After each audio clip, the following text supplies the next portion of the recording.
as we get set for the playing of the national anthem. Oh, say, can you see by the dawn's early light what so proudly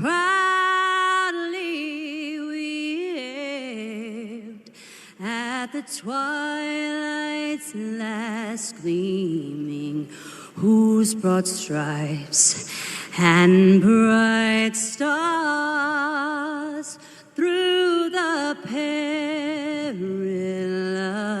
fight o'er the ramparts we watched were so gallantly streaming, and the rocket's red glare, the bombs bursting in air, gave proof through the night that our flag was still there. Oh, say, does that star-spangled banner yet wave o'er the land of the free and the home of the brave? Chicago native and University of Iowa alumnus Jackie Dustin performing the national anthem this evening here at Wrigley Field. The national anthem sponsored by American Sail. Bring the fun home. Now it's time for baseball at Wrigley. Cubs, Twins, Pat, Ron, next on The Score and the Southwest Airlines Cubs Radio Network. This is your home for Cubs baseball all season long. This is the Chicago Cubs Radio Network. 1877 Cars for Kids. KARS Cars for Kids. 1877 Cars for Kids. Donate your car today. Donate today at carsforkids.org.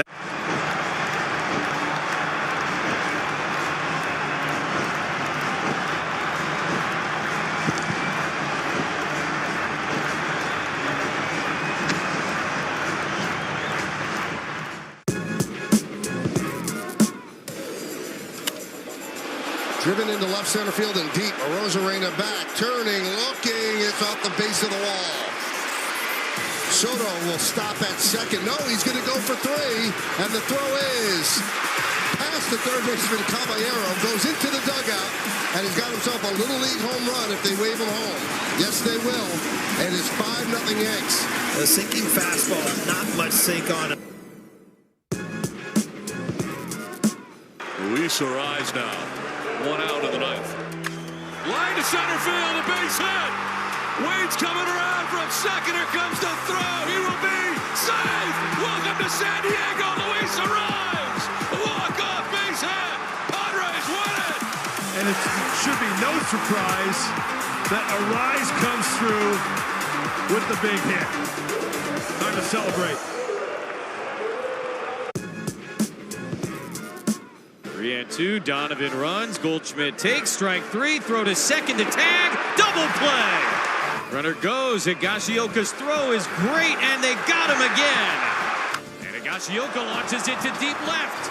Donovan is back. His first hit as a Padre is a home run.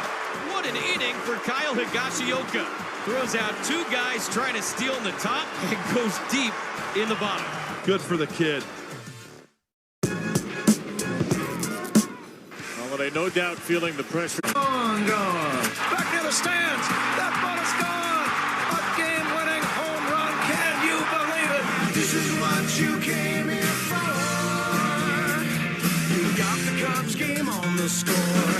Chicago Cubs baseball is presented to you in part by Benjamin Moore, Benny's Beverage Depot, Hefty Trash Bags, Ziegler Subaru of Kenosha, Bosch Power Tools, James Hardy Building Products, Sloan, Stella Blue Coffee, Traffic Tech, Wintrust Community Banks, your Chicago and Northwest Indiana Hyundai dealers, Granger, official partner of the Chicago Cubs in Wrigley Field, Arturo Tires, and by BetMGM, the king of sportsbooks. And now, here's the Hall of Famer, Pat Hughes and Ron Coomer, with all the exciting play-by-play action of Chicago Cubs baseball.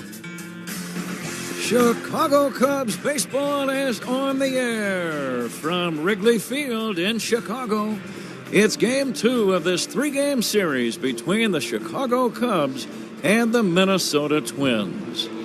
Good evening, everybody. Along with former Cub and All-Star Ron Coomer, it's Pat Hughes reporting. It's windy and it's cloudy, but it's not a bad night. There is virtually no chance for rain, and it's 71 degrees, but it is a little bit cooler than it has been of late. The Cubs lost the opener last night by a score of 3-0. Tonight they'll try to even things up against the Minnesota Twins. Shota Imanaga on the mound for the Cubs. The All-Star left-hander is 8-2. He'll be opposed by a very talented young right-hander, Pablo Lopez, 10-7 for the Twins. The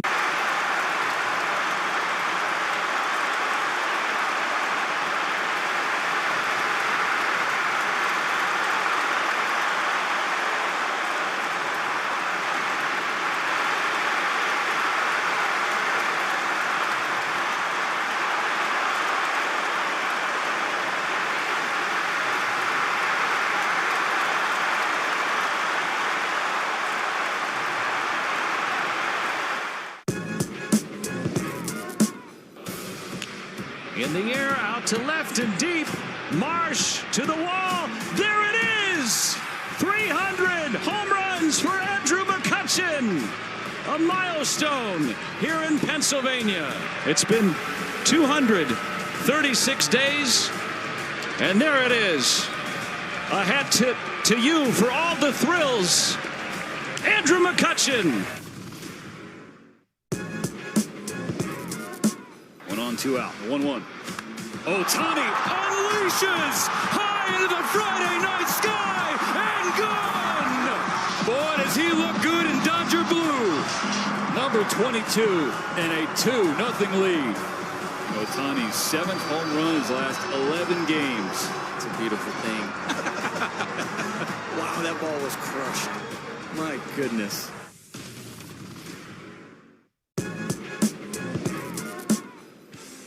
Two. And Farmer hits a line drive, sailing away from Mullins. Oh! An impossible catch. Oh, my goodness. Tip your cap, Cole Irvin. Tip your cap, everybody. Cedric Mullins, insane in center. Cedric Mullins.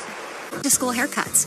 From fresh fades to beachy waves, they can use the online lookbook to find the cuts they want at prices I can't resist. Plus, with convenient online check-in, we save tons of time, too. I may never know what's cool again, but hey, with back-to-school haircuts at Great Clips, I don't have to. Download the app today. Great Clips. It's gonna be great. It's WinFest at Potawatomi, Milwaukee. This August, play for a shot at $500,000 in prizes. Join the fun with WinFest. More info at paysbig.com. Must be 21 and a rewards member to play. We are back on the score on the Southwest Airlines Cubs Radio Network, ready for Game 2. Shota Imanaga against Pablo Lopez. Ron, as soon as I saw this matchup, I was looking forward to it. It could be a very good ball game. Yeah, it really could. You got two guys that know what they're doing on the bump. They have a great game plan. They can execute their game plan well. And to me, when you look at this matchup, to your point, you know, it's going to be a couple swings of the bat, a couple, whether it's a misplay, but there's going to be one or two little key things that are going to be a game changer in this game. The wind blowing in very hard also is going to be a factor from center field. Again, very cloudy, breezy, but dry, and we're ready for baseball. We thank you for joining us. Shota Imanaga, the left-hander from Japan, fires. It's high and outside to Manny Margot, and away we go. 400 feet to straightaway center. The alleys are a 368. Here's the 1-0. Fly ball, left center field, playable for Pete Crow Armstrong. Shallow left center. The left-handed center fielder makes the catch, and that's out number 1. What are some of the keys in your mind for Shota Imanaga tonight? I think first and foremost is command of the fastball. When he can pitch with his fastball, in particular to the right-handed hitter, up and in the strike zone, what that does, if he continues to pound that ball in that spot, it really makes his split finger effective because they got to account for that heater inside. Carlos Santana, switch hitter, will take a strike. 71 degrees at Wrigley, game time temperature. Sponsored by Four Seasons Heating, Air Conditioning, Plumbing, and Electric. Your trusted local experts, Four Seasons. The next offering low and inside for a ball. Phil Cuzzy is calling balls and strikes. Alex Tosi, the first base umpire. Chicagoland native Dan Bellino out at second. Tony Randazzo will make the calls at third base. The 1-1 from the little left-hander Imanaga. Swing and a miss. He fooled him on a changeup. Now it's 1-2. The announcement of the umpire, sponsored by Suits 2020 in Niles, the largest selection of wedding outfits for grooms and groomsmen. Santana hitting .243, still has some power, 14 home runs. And now the 1-2, swing and a miss. Chased a high fastball. 2 down here in the first inning. Strikeouts by Cubs pitchers.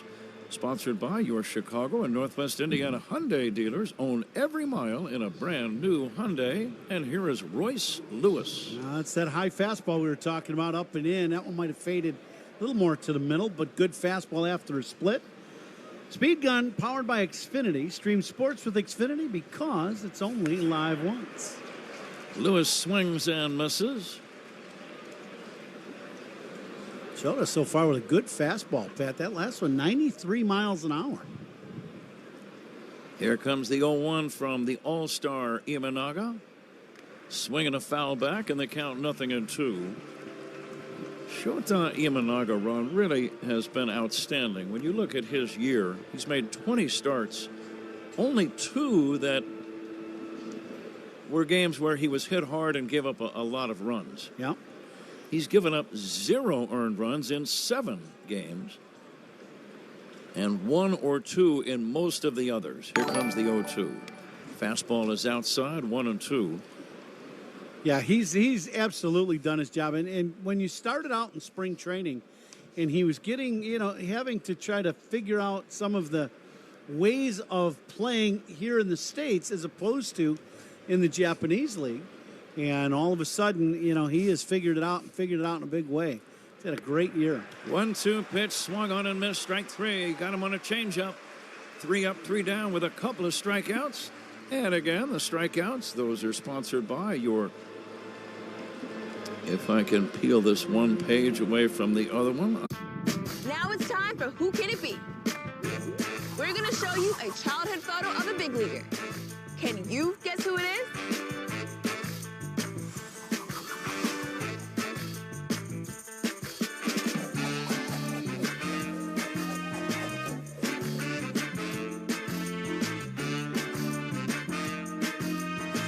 The answer is Christian Yelich.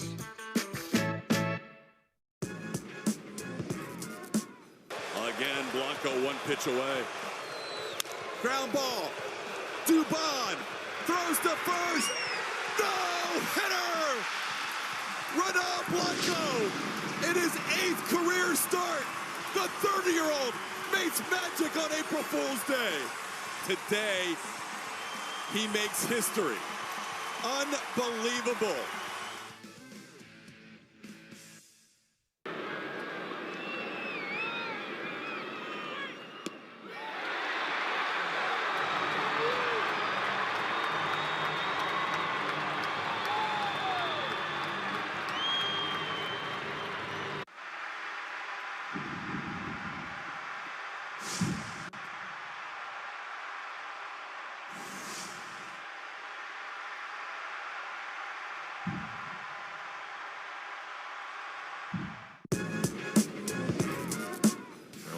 grounded to short. Homered is flied out to center. 1 for 3.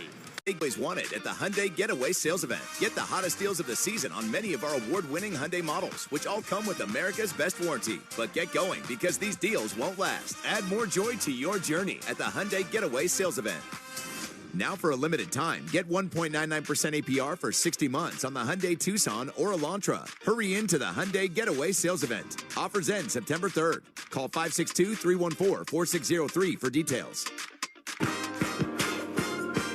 Cubs leadoff man Ian Happ is presented by Benny's Beverage Depot. If Ian gets a base hit, Benny's will donate $100 to the Greater Chicago Food Depository. If you can't find it at Benny's, it's probably not worth drinking. Pablo Lopez, combining his work with Minnesota and previously Miami, has made 4 career starts against the Cubs. Here comes the 1-1 to Happ, low and outside. Now, the Cubs have actually beaten him twice, Ron, but in those 4 games, his ERA is 2.6. Yeah, he knows what he's doing on the mound. When you watch him pitch, you know, he's got good command. He's got a good arm. I mean, he's going to be in the mid-90s. Fastball, good changeup. Happ hits a fly ball to left center. It will not carry. Center fielder Martin will make a routine catch. The wind blowing almost straight in from center tonight. Straight in from center, and it's gusty, but it's blowing hard. Somewhere around 20 miles an hour to start the game. And you've got to keep the ball out of the air. The ball that's going to carry here at Wrigley tonight is going to be the ball to left center field at the video board. Other than that, you're going to have to really blast one to get one out of here. Michael Busch hits a high fly ball to shallow left. Coming in is Margot. That's a routine catch, and that's out number 2. 0-0 game, bottom of the first, 2 down, bases empty. Cubs in their home whites. White shirts and trousers, blue numbers on their backs, blue pinstripes all over, blue hats and helmets and sleeves and socks. The Twins in their traveling grays, gray shirts and trousers. They have some red in their socks. They have red on the uniform numbers on their backs. Black hats. Black sleeves. Seiya Suzuki checks in. Pitch to Seiya. Breaking ball is outside. Uniform description sponsored by Benjamin Moore. Transform your clubhouse into a Cubs house with Cubbies blue, Wrigley Field green, or marquee red. Official paint of the Chicago Cubs. Benjamin Moore. Fouled away off to the right, out of play. Pablo Lopez coming off of a win in his most recent outing against the Mets in New York. Gave up 2 runs in 6 innings. Twins are a good team. Here's a line drive, base hit past a diving Miranda. Into left field, Margot picks it up and gets it back in. It's a 2-out single for Suzuki. He stays hot. Scoreless game, and the batter now is Cody Bellinger. A nice swing by Seiya, and that's what the Cubs hitters are going to have to do, is keep the ball out of the air. If you're going to hit high fly balls today, you're going to be in trouble because that wind blowing in, ball's not going anywhere today. That was a line drive bullet past the third baseman. Cody Bellinger steps in, big left-handed batter. Hitting .274, hits a ground ball to the right side. The second baseman makes a tumbling stop and then throws the ball away. It comes back near the screen, and Suzuki will go to third. Bellinger safe at first. Lee, the second baseman, had more time than he realized. He hurried his throw after making the diving stop and threw the ball wide of first. It ended up in foul territory. Suzuki goes to third. Bellinger safe at first. It's a hit and an error. Yeah, but Bellinger's banged up at first base, Pat, trying to avoid the throw, the tag. You know, he hit the bag awkwardly, trying to avoid that. Hit it with his left foot, and I hope he didn't get hurt, whether he hyperextended his knee or the left hamstring. But that was very awkward as he went into first base. It was that long last stride run that you have to make sometimes. And you land, it's not a soft bag. That's a hard rubber base. And I've often wondered, it seems to me, back in the day, 50, 60 years ago, the bases were softer and there was some give. Yep. There's not much give on the bases these days. No, there really if you isn't. hit it, you can really do a number on your ankle. Yep, and he hit it in. When you see the replay, it kind of hyperextended his knee and kind of popped him up. But he's going to stay in the game. I know when he hit the ground tumbling, he was very slow to get up and kind of checking inventory to see how that leg would react when he stood up, but he is going to stay in the game. He gets credit for a single, an infield hit. Suzuki goes to third on E4.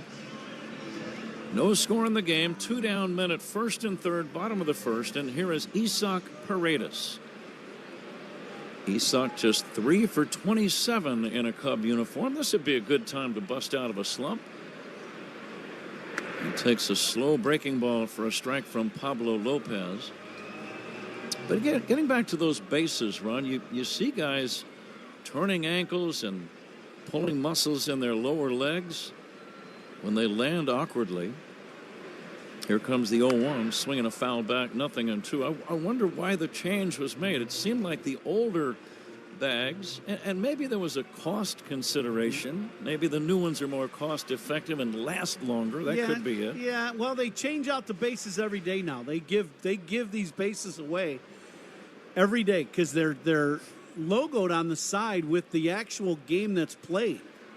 Here's the 0-2 pitch outside for a ball. But what they try to do at the top of the bag, now it is hard rubber, but they try to make it somewhat tacky where you don't slide on the bag, and that was the old issue. Mm-hmm. But because of that, the way they've designed it, it is harder. There's no doubt. A ball and 2 strikes on Paredes. Let's see if he can come through. Breaking ball is low and outside. This first inning is powered by Invesco QQQ. Tomorrow's innovation awaits with Invesco QQQ. Let's rethink possibilities. Invesco Distributors Incorporated. Paredes 0 for 4 in the series opener last night. Pablo Lopez deals. Here's a fly ball, deep left field. Back goes Margot. Near the wall, at the fence. That ball is gone. 3-run homer, Isaac Paredes. His first home run in a Cub uniform, and the Cubs lead 3-0. Boy, now on a normal summer day here at Wrigley Field, that ball might be on Waveland Avenue with the wind blowing in. You had to wait some more, and then still wait to see if it was going to make it. And it lands in the well in the basket in left field for a 3-run bomb and a big swing of the bat here in the first for the Cubs. He hit 16 home runs for Tampa before being acquired in the trade by the Cubs. It's his first in a Cub uniform. He now has 58 runs batted in for the year, and that is a big one. So Shota Imanaga has a 3-run lead to work with. Lopez missing down low to Nico Horner. And now Paredes can start as a Cub because you know he was feeling that pressure post-trade. He didn't get off to a great start, and now he goes deep, and all is right with the world right now for him. It really is true, though, Ron. Guys want to make an immediate positive impact on their new team, for their teammates, and for the fans. Yeah. And when you don't do much for the first week or so, you really start to grind, I would think. Here comes the 1-1. Here's the line drive to left. Coming over is Margot to make the catch. Cubs make good contact in the opening inning. 2 singles and a 3-run homer by Isaac Paredes. We go to the second. Cubs lead 3-0 over the Twins. This is the score. And the 0-1. Simeon lines one deep to left center field. That ball is way back, and that ball is history. A 2-run homer for Marcus Simeon. It's 5-0 Rangers in the ninth. A blistering line drive that never came down in left center field. Marcus with 5 RBIs yesterday, 1 the day before, coming alive for the Rangers at just the right time. The Rangers extend their streak to 16 straight games with a home run.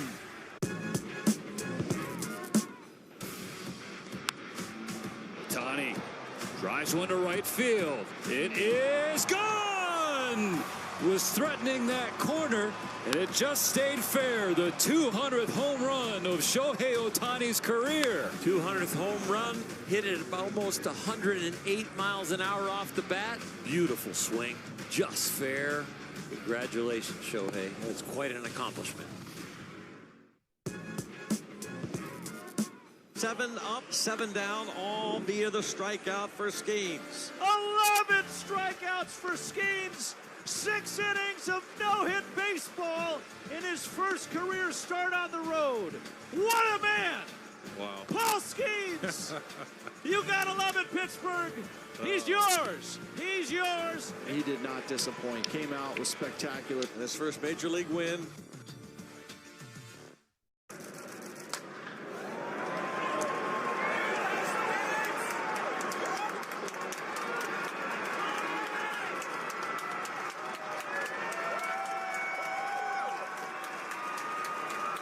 Tears and leaks. Strength that's anything but ordinary. Hefty, hefty, hefty. Top 2, Cubs 3, Twins nothing. The second inning is sponsored by Southwest Airlines. Remember, on Southwest, 2 bags fly free. Happ? Very good, Zach. Thank you. Jose Miranda leads off the second inning. Miranda made some baseball history earlier this year, about a month and a few days ago. Hits in 12 straight big league at-bats and reaching in 13 straight plate appearances. Now, Ronnie, you played for a long time at this level. Can you imagine getting 12 hits in 12 straight at-bats? Not it'd be some guys say, bench me or trade me, man. It's a lot of work going on there. 13 straight at-bats. That's saying something, boy. Imanaga's pitch fouled away. Now, let me ask you this. Does Shota Imanaga, with a 3-run lead, does he change anything that he brought into the first inning? No, I don't think so, because he's gonna stay with his pattern, because it's gonna work, especially the first time through the lineup. They punched out 2 guys. The high fastball in to the righties with the split is a good combination for him, and that's just how he pitches. He's a little frustrated with himself that last one. He's command hasn't quite got locked in yet as he threw that one way inside to Miranda. Miranda's amazing stretch took place between July 3 and July 6, so just about a month ago it ended. Now the 3-1 pitch from Shota Imanaga, bounced to short, scooped up by Swanson. He'll make the throw to first in time. Shota has begun his night on a positive note, retiring the first 4. Shota wants a new baseball to be thrown out to him. He did it politely. 1 away. Here's Willi Castro. Castro, a .263 hitter. He will take a fastball strike. The home run, getting back to the 3-run blow by Isaac Paredes. Another hefty home run, sponsored by Hefty, the official trash bag of the Chicago Cubs. Here's a pitch popped up to an area right behind the mound. Running in and making the catch is Nico Horner. Shota Imanaga got right in on the thumbs of Willi Castro, and he pops out to the second baseman. 2 down, and the batter is Austin Martin. That's that fastball inside. That one, he tries to throw it right underneath the hands of the right-handed hitter. And boy, if you don't get the head of the bat out, that one's going to hit you about in your thumb. Bounce to short, scooped up by Swanson, over to first. 1, 2, 3 for the second straight inning for Imanaga. Getting back to the home run. The Hefty homers are sponsored by Hefty, the official trash. Runner goes again. That one's real deep to left field. Going back, Ramos, track, wall, see ya. Welcome home, Aaron Judge, a 3-run home run. And the Yankees lead 3-1. High fly ball, center field and deep. Motto's back on the track, at the wall. See ya. Alone. long home run to center field. Aaron Judge, 20th home run. What a night so far. It is the fourth selection from How you doing today? The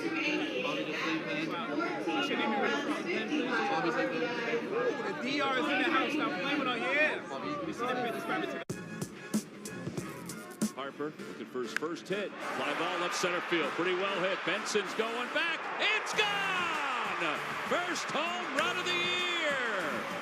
And Bryce Harper hooks one out toward right. Pretty deep. It is gone! It's his second home run of the night. Yeah! It's hooked deep to right center field. No doubt about it!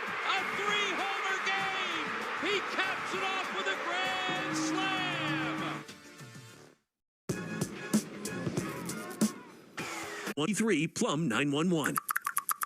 Illinois Bone and Joint Institute, dedicated to helping you move better so you can live better. Our team of highly trained professionals provides empathetic, timely, efficient, and highest quality care to our patients. From state-of-the-art imaging to convenient rehab locations, we're here for you. With 14 Ortho Access immediate care facilities, get same-day orthopedic treatment. Experience close-to-home care you deserve. Visit ibji.com for locations and services. Engineered for efficiency, comfort, and ease, Bosch tools are built to keep workers in the zone and off the bench. Bosch tools, what hard workers deserve. The Budweiser Concert Series at Gallagher Way is back this month. Base hit to right on the ground by Dansby Swanson. Leadoff single. Go ahead, Zach. What do you got? So the Budweiser Concert Series, Pat, at Gallagher Way is back this month with Nico Moon on August 9th and Mr. Wives on August 10th. Visit GallagherWay.com for tickets starting at just $20. Zach, thank you. Ronnie, you had to be happy to see Dansby go the other way. Yeah, I got a fastball inside. Hit a big hole on the right side of the diamond, and he exploited it. That is outstanding. Pete Crow Armstrong, the batter, the left-handed hitter waiting for Pablo Lopez. The pitch outside. Now, Lopez earned run average this year a little higher than his career figure. His career figure around 3.8. This year, his earned run average 4.65. But he's been effective with 10 wins. Here's a fly ball to left. Pretty well hit. Back goes Margot on the track, right in front of the fence, making the catch.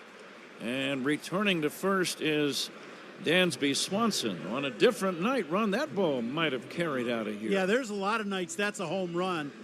And once again, we're seeing the growth of Pete Crow Armstrong and his approach at the plate. And I've talked with John Maley about this numerous times, you know, about getting him away from hooking all those ground balls and rolling over and using that other side of the diamond. And because of that, now he is really starting to spray the ball around the field and stay through the baseball. And that last one, on a normal night, that's a home run. For Armstrong, was hitting .204, 1 for 3 in last night's series opener. Here's Miguel Amaya. Right-handed batting catcher. He'll take a fastball down low. If you're just joining us, the Cubs got all of their runs in the first inning. A 3-run homer by Isaac Paredes.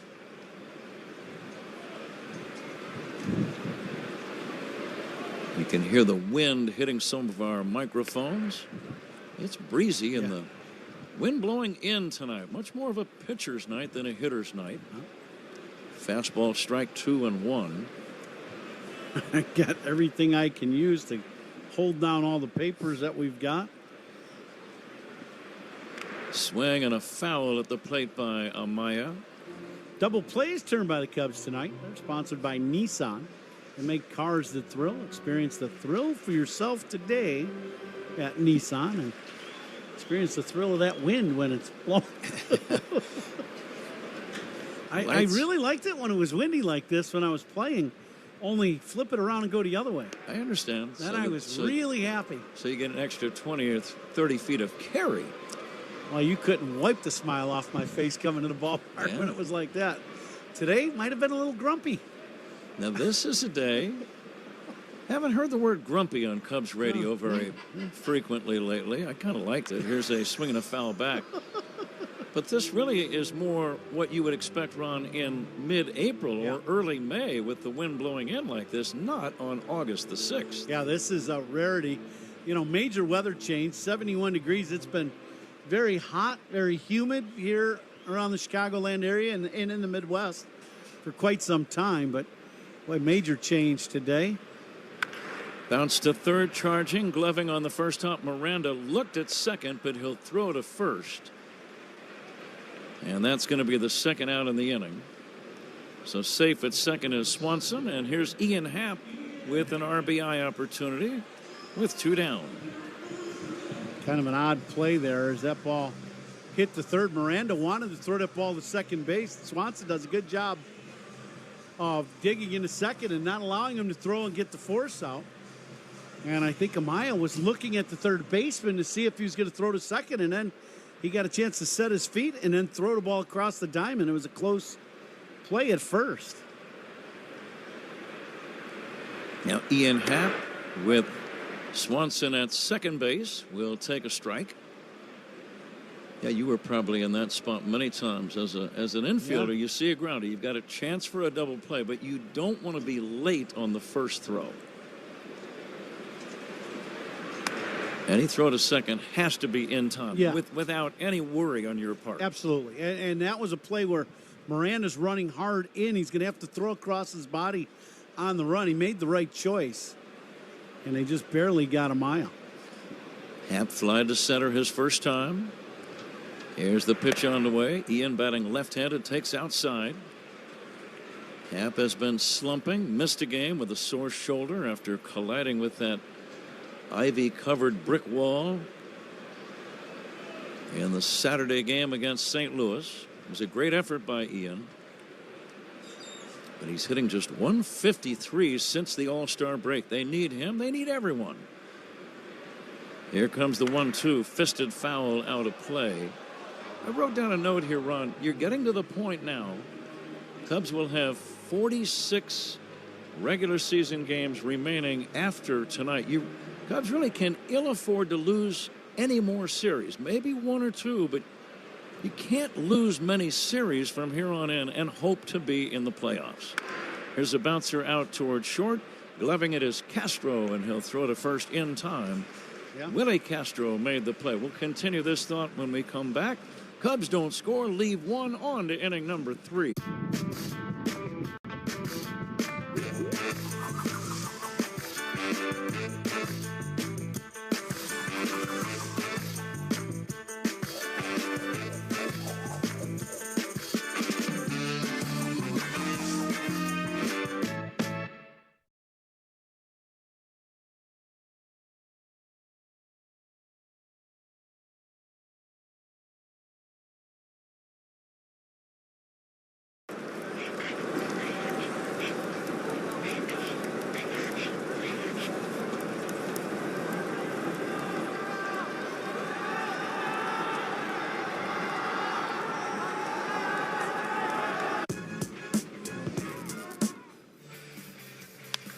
Rips this one fair. That stays fair. Look how quickly it gets to right field. 120 miles an hour off the bat. Lines this to left center field, and that scoots past the left fielder Ramos. Into second base with a double. Line drive, base hit to the right. 121.5. The hardest hit ball of the year.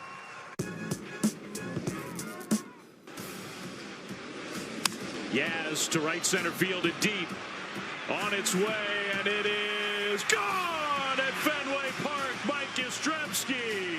And how about your son hitting a homer? Yastrzemski at Fenway. That just feels right. Pretty cool. Let's go. And even Red Sox fans, not all of them, but even Red Sox fans are giving him a cheer. Built to keep workers in the zone and off the bench. Bosch Tools, what hard workers deserve. Cubs leading the Twins 3-0 as we begin the top half of the third inning. And the third inning is sponsored by Grainger, official partner of the Chicago Cubs and Wrigley Field. Call, click Grainger.com, or just stop by. Pat? Zach, thank you. We go to the third inning. Max Kepler first up. left-handed batting outfielder, 1 for 4 in the series opener last night. Facing Shota Imanaga for the first time. Swings and misses. But Ron, we were talking about the Cubs really in a spot. They are 7 games out of that 3rd wild card spot, and there are several teams ahead of them. Here's the 0-1. Now, it's still possible. Right. You know, you got to play some really good ball, though. And I wrote down the note, the Cubs can really not afford to lose any series right now. Yeah, you need to really have like a 10 of 12 wins. You need to have a hot stretch to jump some teams pretty quick, right? And then you get into that striking distance when you talk about the last month of the season, last few weeks. Here comes the 1-2 now to Kepler. A breaking ball is down low. Looking at the National League wild card situation. Oddly, in the wild card, here's the pitch on the way outside. The top 3 wild card teams are exactly tied. Atlanta, Arizona, and San Diego. Yep. And then several teams chasing them. The Mets, the Pirates, the Cardinals, the Giants, the Reds, and the Cubs. Mets are a game and a half back. So to actually get in, the Cubs got to jump 6 teams, correct? Yeah. That's the difficult part. Because, they're not all going to be cold. Mm-hmm. 1 or 2 of those teams is bound to play some pretty good ball, Ron. Yep, that's right. But then you don't have any clear-cut leader either. You got Atlanta, Arizona, and San Diego. And they really, all 3 have just a game and a half buffer between being in the playoffs and being out. That's right. Here's the 3-2. Swing and a miss, strike 3. Kepler out on strikes. Pretty good battle between the 2. 3rd strikeout for Shota Imanaga. He has set down the first 7. Strikeouts by Cubs pitchers, sponsored by your Chicago and Northwest Indiana Hyundai dealers. Own every mile in a brand new Hyundai. Another really good fastball by Shota, outer part of the strike zone, about belt high. Get the punch out.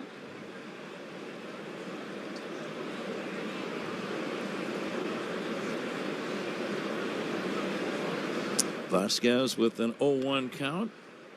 Right-handed batting catcher takes down low. Now these Twins have 2 possible avenues to the postseason. For one, they're only 3.5 games out of the division lead. Cleveland Guardians have the top spot. Minnesota in second. 3.5 behind. Here comes the 1-1. Swing and a miss. And in the wild card, they currently hold the 2nd wild card spot.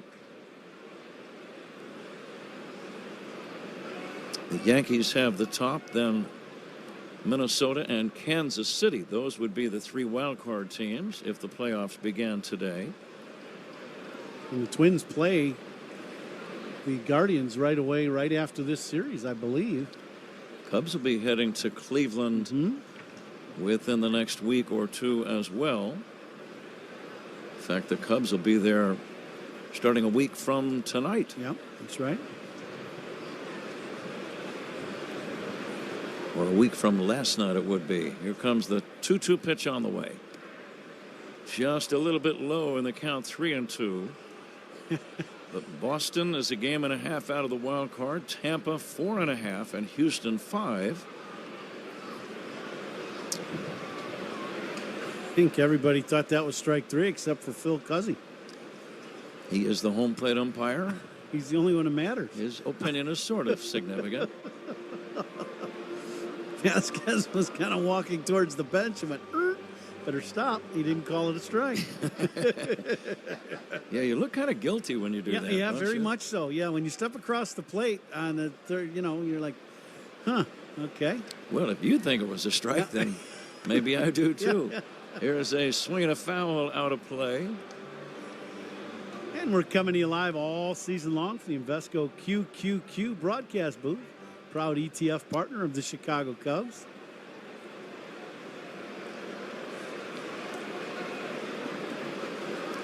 Imanaga, the left-hander, former Japanese star, delivers the ball fouled away off to the right and out of play. Right, tonight's going to be one of them nights, too, as I'm watching these flags continue to blow in hard. The ball's hit into the short part of the outfield. The infielders are going to have to be very aggressive going out because that ball's really going to get blown back towards the infield. And the payoff pitch on the way to Vasquez. Swing and a miss. Strike 3. Strikeout number 4 for Imanaga. Nobody has reached base against him. He has set down the first 8 batters, and it brings up Brooks Lee. Good split finger from Shota. And, you know, it goes right back to the same kind of thing that happened yesterday with Kyle. You know, when teams don't see a guy that really pitches back and forth, and you got some young hitters, they have a very hard time making that adjustment the first time through the lineup when they haven't seen him. We're seeing that again. Kyle had 3 strikeouts right away yesterday. Shota now with 4 here the first time through the lineup, and he's still got 1 more hitter to go. Here comes the 1-0 to Lee. It's a strike. Run, in your day as a player, what would have been your approach against such a pitcher? Well, you really, in your first go-around through the lineup, you really want to pay attention to how many times he is throwing that split finger. Low and inside, 2-1. And is he running into a pattern quickly? To me, if you're facing, you know, a guy like this, boy, you know you're going to get some high fastballs. You're on the high pitch, you know, but you got to make it a strike. And so far, Shota's been able to pitch at times above the zone and above the swings of the Twins hitters. Swinging a foul back, 2-2 on the number 9 hitter, Brooks Lee. A guy like Shota, to me, I never really wanted to get to 2 strikes against him. I did not want to. He just had the weapons, too many weapons, you know, at the back and forth to get you to punch out. Swing and a miss. There's a weapon right there. Beautiful splitter. He strikes out the side. 3 perfect innings have been recorded by Shota Imanaga. We go to the bottom of the 3rd. Cubs 3, Twins.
This ball is hit hard, deep left field. Travis d'Arnaud has given the Braves the lead.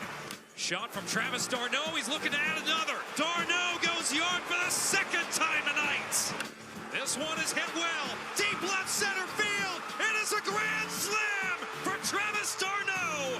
His 3rd homer of the night. And the Braves lead 7-3. And that'll bring up Rizzo, sitting on 299 career home runs. High fly ball, deep right center. Zooks is at the crossroads of opportunity. Come see everything that New Lenox has to offer. Go to newlenox.net today and start the adventure. New Lenox, it's extraordinary. Michael Bush is On Deck. Who's On Deck is sponsored by On Deck. Need a small business loan fast? Apply today at ondeck.com. Pat? Michael Bush leads off the 3rd inning for the Cubs. They lead 3-0 over Minnesota. Bush takes inside from the right-hander Pablo Lopez. Lopez, 6'4", 220-pounder, big man from Venezuela. Changeup is fouled at the plate, 1-1. In the 3rd inning is sponsored by Grainger, official partner of the Chicago Cubs and Wrigley Field. Call, click Grainger.com, or just stop by. Suzuki on deck, and then Bellinger. Pablo Lopez deals down low for a ball. We'll be right back out here again tomorrow to wrap up this 3-game series. Right-handers Javier Assad and Joe Ryan are the scheduled starting pitchers. Bush pokes it foul off to the left, out of play. Thursday is a day off. The Cubs will be on the south side to take on the White Sox Friday night and Saturday night. White Sox are out in Oakland later on this evening. Here comes the 2-2, low and inside for a ball, 3-2. And they are going through a stretch that I would not wish on anyone. Yeah. 21 straight losses. They lost to Oakland last night, 5-1. This pitch is taken down low for ball 4. Michael Bush gets the base on balls. Cubs lead 3-0, and here's Seiya Suzuki. He tied the American League record of the 1988 Baltimore Orioles. The Orioles did it right out of the gate. They started the year 0-21. That's tough to recover from right out of the man, gate. you don't recover.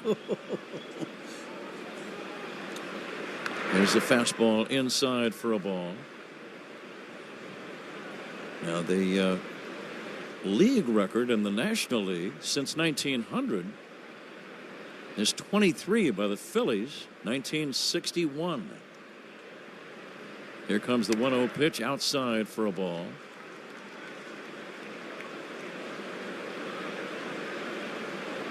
That is just tough. White Sox have not had a win since the All-Star break. Yeah. Think about that. July the 10th, their last win. Outside for a ball, 3-0. I'm with that walk to Michael Bush. Walks by opposing pitchers, sponsored by North Shore Adult Diapers. Reassuringly strong protection for even the heaviest control problems. Visit NorthShore.com. Did I hear a little sigh of relief at the very end of that commercial? You just kind of snuck that one in there, didn't you? Here's a swing and a high pop-up, shallow right. Kepler coming in, and he's going to make the catch. And that is out number 1. Suzuki retired. Here is Cody Bellinger. Do you rehearse that at home? Is that how you're able to do it so smoothly? No, that's coming from the second row of the reassuringly strong protection for Zach is a happy moment for him. I want you guys to think about this. There is a 19-mile-per-hour wind blowing in right now, so perhaps it's that. So Zach, are you changing the subject? We're trying to divert our attention. Cody Bellinger, the batter. Cody will swing and miss. Cubs lead 3-0 here in inning number 3.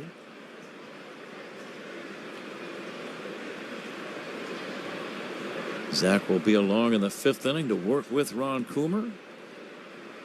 Ron broke in with these Minnesota Twins. Bellinger swings and fouls it back. And that one hit Phil Cuzzy right in the mask on a foul tip. Phil laughing, but if you've ever had that happen, that is jarring. It just kind of, you understand what scrambled eggs are all about when you get that one. So that's what your brain feels like for a few seconds. Here comes the 0-2 pitch now to Bellinger from Pablo Lopez. Big chop foul at the plate. The ball squirts into fair territory, but it was foul immediately. Now, do you remember the first time that happened to you when you were umpiring home plate when you were a kid?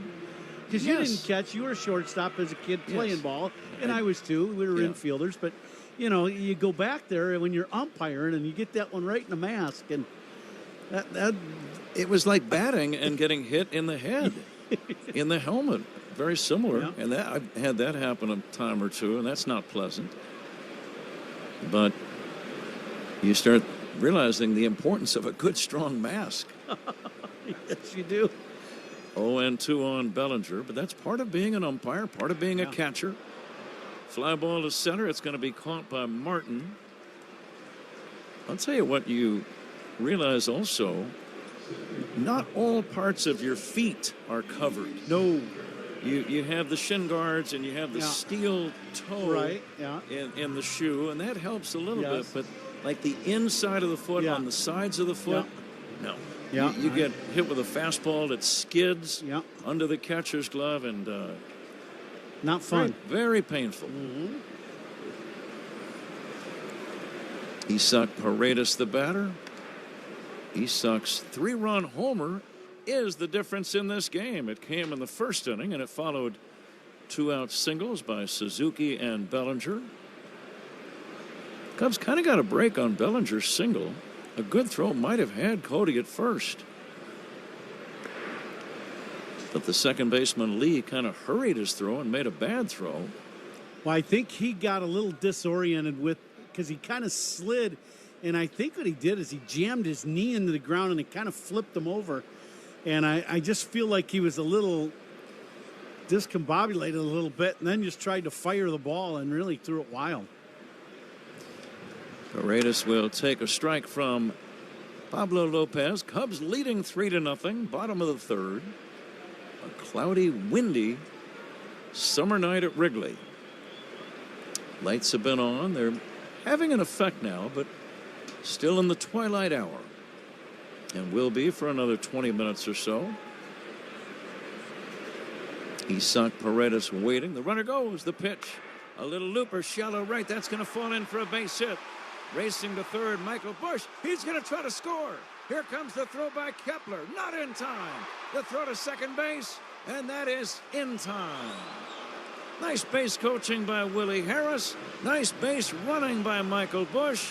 Cubs get a run on a bloop single by Isaac Paredes into shallow right field. We'll sort out the scoring. I believe it's 9-6 for the putout at second. But boy, that's a nice RBI to get for Isaac. Busch scoring from first base. He was running with the pitch. And a hustling play by Michael gives the Cubs.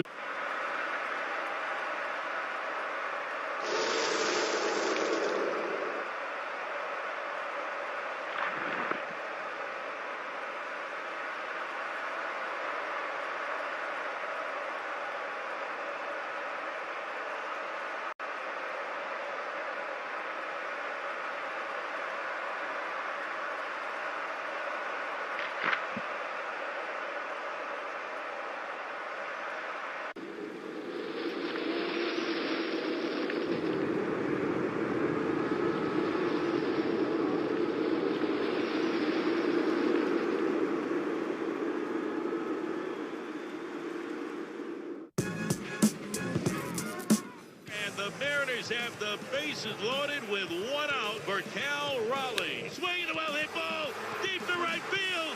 Going. Grab on, get out the right, bread and mustard. It is grand salami time. A walk-off grand slam for Cal Raleigh, and the Mariners win it. They win it 8-4 in an amazing comeback here in the bottom of the 9th inning. Reaching out, Bobby Wood Jr. into the outfield. Unbelievable play. And a double play. He's going to turn it. Wow. Stop it. And on his 24th birthday, gives a gift to Cole Reagans. Dodger fans just got treated as something that maybe they... Or at Sloan.com and go Cubs go. Painting season is here. Cover all your bases by visiting BenjaminMoore.com for your nearest store location. Benjamin Moore is the official paint of the Chicago Cubs. The out-of-town scoreboard is fueled by Citgo Tri-Clean Gasoline. When you start with Citgo, you're good to go. Bottom of the second inning in Pittsburgh. Padres and Pirates are delayed by rain. They are scoreless.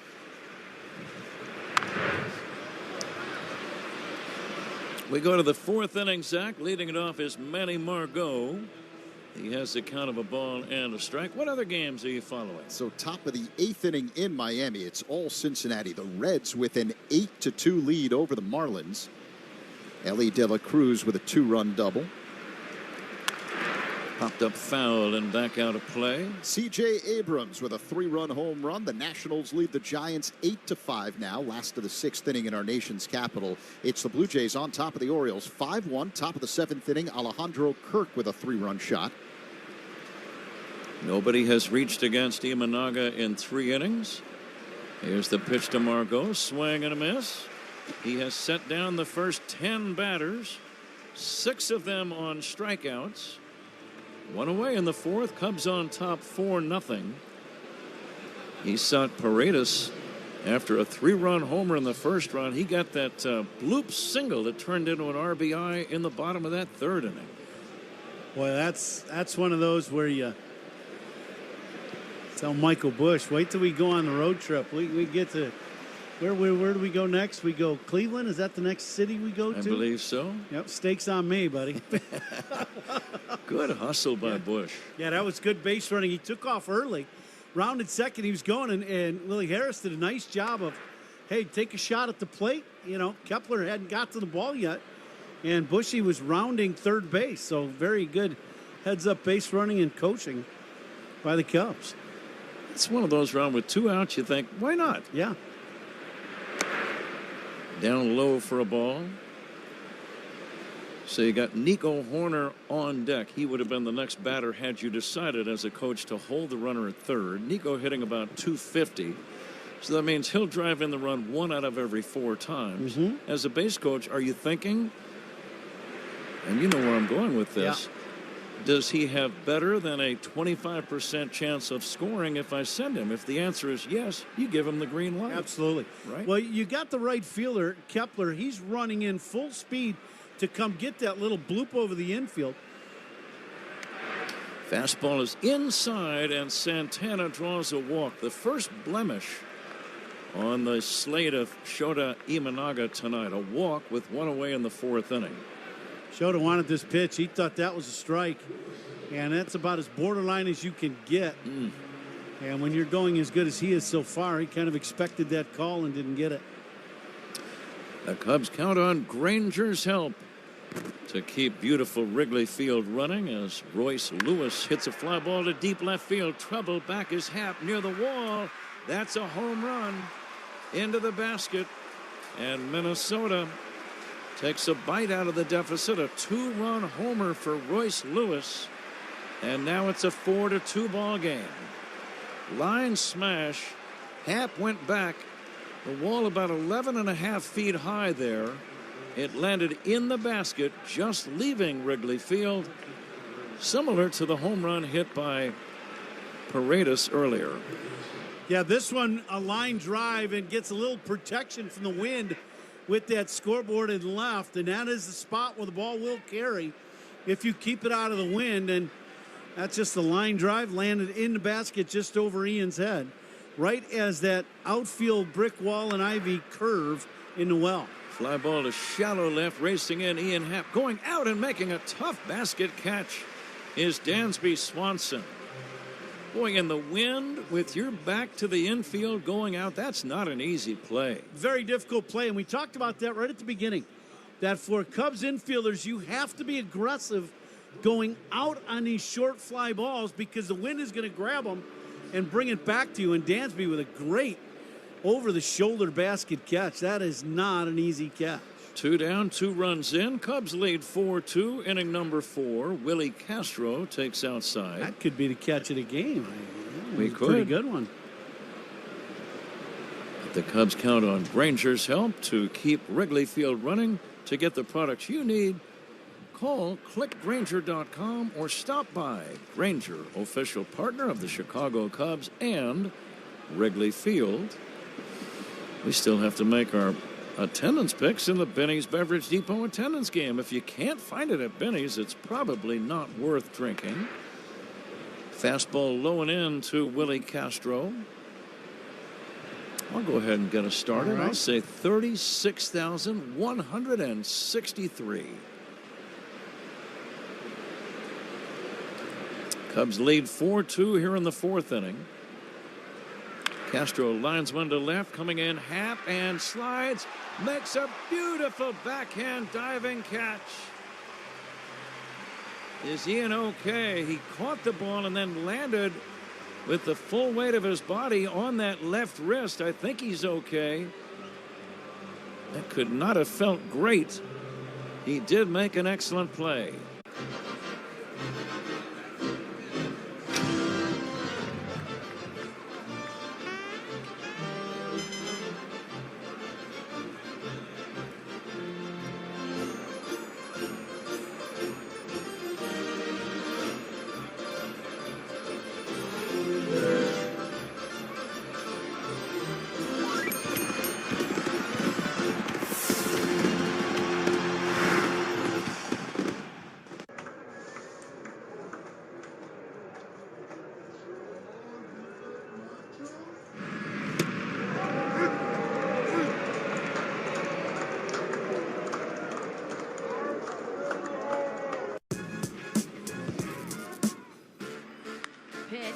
Out towards left field, and it's gone. Shea Langoliers back on track indeed. Set out towards center field, and far did it? It did!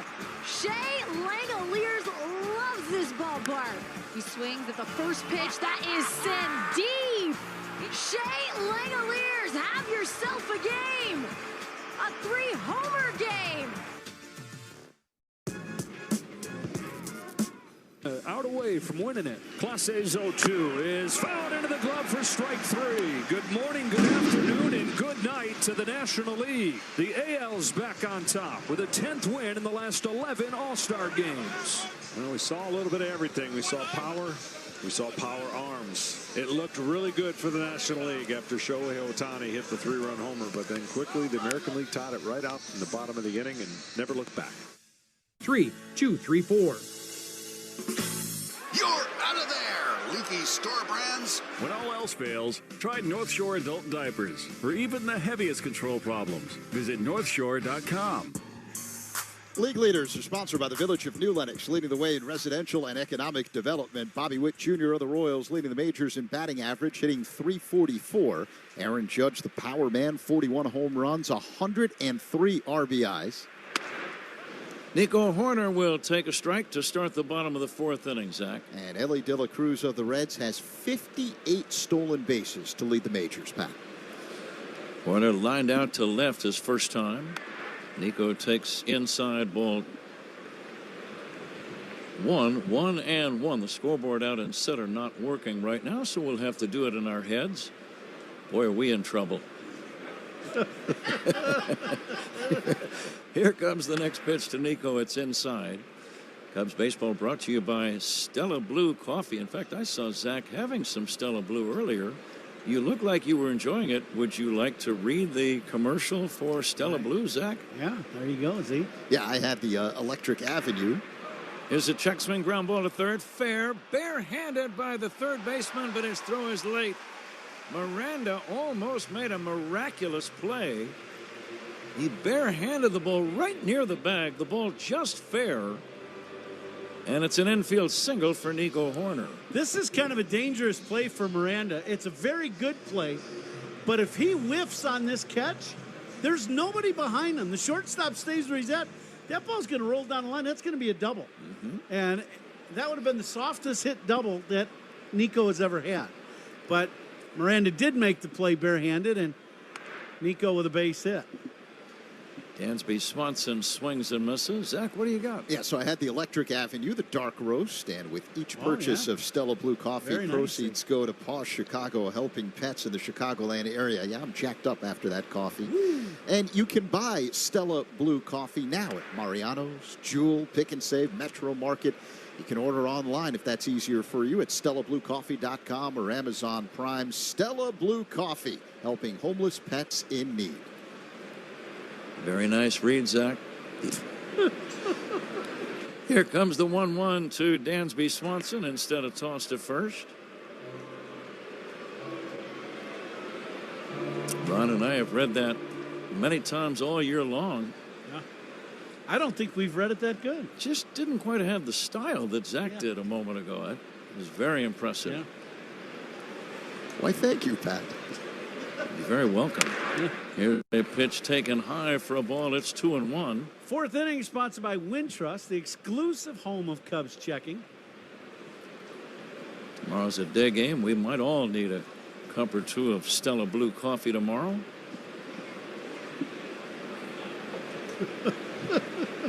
Swing and a miss by Dansby Swanson. The count 2-2. We're getting close to a station ID break. And we'll pass one along after this next pitch by Pablo Lopez. Cubs lead 4-2. We're in the fourth inning. Here's a swing and a miss on a breaking ball, and that's a strikeout. One down. Let's pause 10 for ID. This is The Score on the Southwest Airlines Cubs Radio Network. Covering the Cubs and all of Chicago's teams on the Parkins and Spiegel Show. Afternoons 2 to 6 on The Score, WSCR Chicago, WBMX HD2 Chicago, on Odyssey Sports Station. Pete Crow Armstrong steps in. Pete flied to left his first time up. The left-handed batter will swing and miss, and the count 0-1.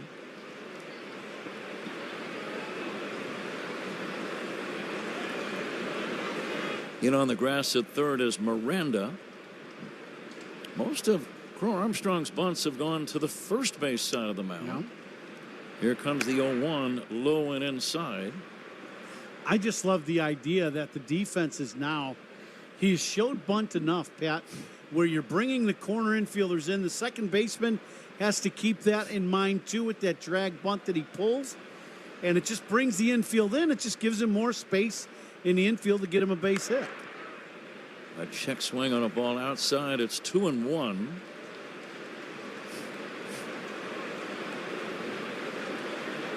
I don't know the answer to this question, Ron, but as most bunters, do you think they prefer pushing it to the opposite side or dragging it with them? Here is a swing and a miss, and the count 2-2. That's a good question. Because I've seen both, and yes, I know you have correct. too. And if they're done effectively, they can both work for base hits. Now, some of the best bunters that I've ever seen, and maybe the best bunter I ever talked to and saw, and he worked with us in spring training, was Rod Carew years ago with the Minnesota Twins, and he liked to bunt the ball towards third base. That always made more sense to me. The reason is, again, you can do it both ways and be great either way. But many times you'll see a left-handed batter bunted up the first baseline, and the first baseman, it's right on the line, comes in, grabs the ball, and tags the runner before he even gets to the base. There goes the runner, Horner, swinging a foul back, something that would never happen on a bunt to third. Correct. If you pull the bunt with you as a left-handed hitter, usually those guys try to do that with a left-handed pitcher on the mound that is falling off the mound towards the third base side. So what they try to do is pull that bunt hard enough, and their aiming spot is at the second baseman, and pull that ball with them to get it past the pitcher and make the second baseman feel it. Nico running the pitch inside, stolen base. Career stolen base number 100 for Nico Horner. He got a big jump, and the catcher, Vasquez, never even threw the ball. 100 steals for Nico in an era where guys just don't steal that many bags anymore. Yeah, all of a sudden, he's making that a good weapon. A little dribbler back to the mound. Pablo Lopez throws to first in time. Horner advances to third. There are 2 outs in the inning, and the batter is Miguel Amaya. And that's Nico's 20th stolen base of the season this year. And stolen bases by the Cubs. Every stolen base this season sponsored by Turo Tire. They will make a donation to keeping families covered. That's a Turo Tire. Great cause and great job by Nico. 2 down, a man at third. Let's see if Amaya can drive in the run here. Right-hander to right-hander. And Miguel will take a fastball strike. Now, I know we need to make our guesses in the attendance game. I'm going to say 36,500.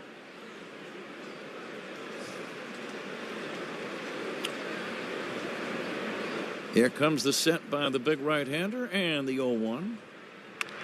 pulled foul on the ground toward third. I'm going to go 35,500. And the maestro, Paul Zarang, our engineer, going with 35,222.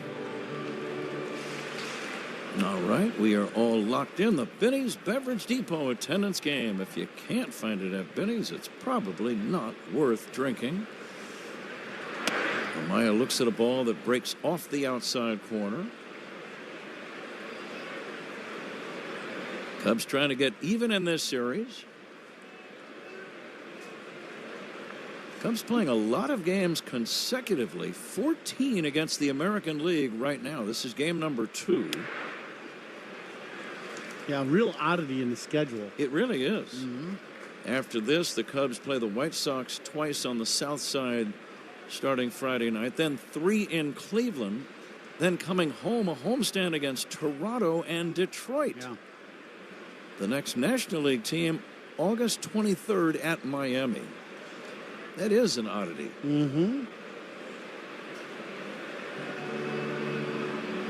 Now Tom called the catcher Vasquez out to talk with Pablo Lopez. You've got a 2-2 count on the catcher. Amaya, what would you be discussing here? I think this is just strategy on what are we trying to do here? Do we want to attack Amaya at 2-2? And with what? Do you want to get to Ian Happ? That's the other question. So I'm sure they could not agree on what pitch Lopez wanted to throw. Here comes the 2-2 from Pablo Lopez. Fouled away. Pretty good swing by Miguel. He was on that one. Yeah, that was a high fastball, and he was right on time. Now we are approaching the very tail end of twilight. In about 5 minutes or so, the lights will take full effect on this cloudy, breezy summer night. And the 2-2. Breaking ball is outside. Again, Amaya had a good look at that pitch. It's a good take. He did not chase that slider away. Running to count to 3-2. Here comes the 3-2 on the way. Line to right. Kepler is right there to make the catch to end the inning. Zach Zaidman will join Ron Coomer in a moment. We've played 4 innings. It's the Cubs 4 and the Twins 2. This is The Score and the Southwest Airlines Cubs Radio Network. Cubs fan. Nickname of Polar Bear. He sends one deep to right field. Ranging back is Nootbaar at the wall. There it is. History for Pete Alonso. Home run number 200. Just the 4th Met all time to hit the mark.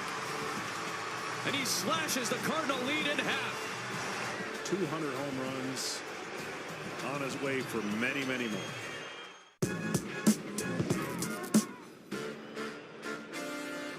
And the pitch hit in the air down the left field. Bags of the Chicago Cubs. Hefty, ultra-strong trash bags resist rips, tears, and leaks. Strength that's anything but ordinary. Hefty, hefty, hefty. Mully and Haw talk Cubs baseball in Chicago sports every weekday morning from 5:30 to 10 on 670 The Score and the Odyssey app. We were in the top half of the 5th inning. The Cubs with a 4-2 lead over the Twins as Austin Martin looks at a breaking ball outside to begin the Twins half of the 5th inning. The next pitch by Shota is hit high in the air. Shallow right, foul territory. Bush along the netting tries to make a catch, falls into the stands, but was unable to corral the ball. That's just a strike. Now, very nice effort by Michael Bush as the wind grabs this ball, blows it towards the stands, and it hits Michael Bush in the heel of the glove as he's colliding into the wall.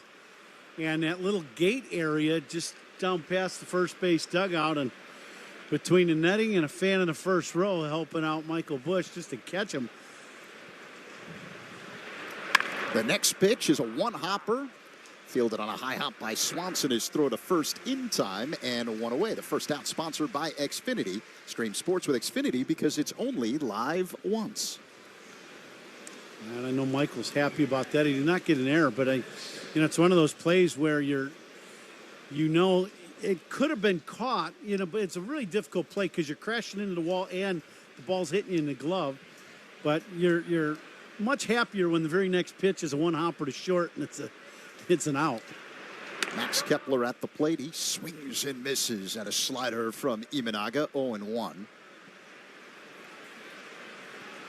Wind whipping in from center field.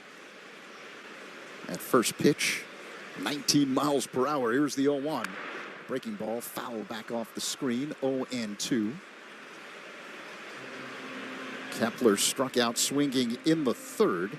He's 0 for 1, one of 6 strikeouts on the night for Shota. Kepler grew up in Germany, learning how to play baseball. His parents, both of them, were professional ballet dancers. 0-2 the count as Kepler waits. Lefty-lefty matchup and the pitch. Called strike 3, a breaking ball that spun into the zone. Kepler's retired, 7 strikeouts on the night for Shota, 2 away. Now, on a few breaking balls Shota has thrown tonight, and this one in a perfect location at the knees on the outside corner. Kepler kind of flinches at this one, hadn't seen that pitch, and Shota gets another punch out. So here's Christian Vasquez, the catcher, and the pitch foul back off the screen, 0-1. But yeah, you heard right. Kepler's parents, both professional ballet dancers, so a lot of athleticism needed to do that. That's where Kepler got it from. He was also given a tennis scholarship as a kid to the Steffi Graf Tennis Foundation. So this guy was a pretty good athlete. But yeah, they do play baseball in Germany. And he just rose up the ranks. Here's the 0-1. That's low for a ball. 1-1 now to Vasquez. I would say, and then some. Yes. An international scout noticed him at the age of 14, and the rest is history. Vasquez waits for the 1-1 delivery. Shota kicks, hesitates, and delivers. Fouled out of play off to the right second deck. 1-2. Now Kepler at 6'4", if I'm not mistaken, most now ballerinas, the female side of that, those girls are usually pretty small, I would think, right? They're not real tall. 6'4". Could you imagine that? Vasquez swings and misses at a fastball off the outside. Strike 3. Strikeout number 8 on the night for Shota. That ends the top half of the 5th inning. If you want, we'll continue.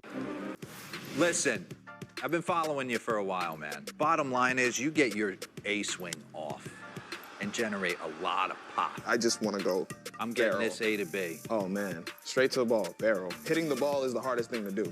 I'm a person from 0-0. I'm looking for spin. I'm not going to lie.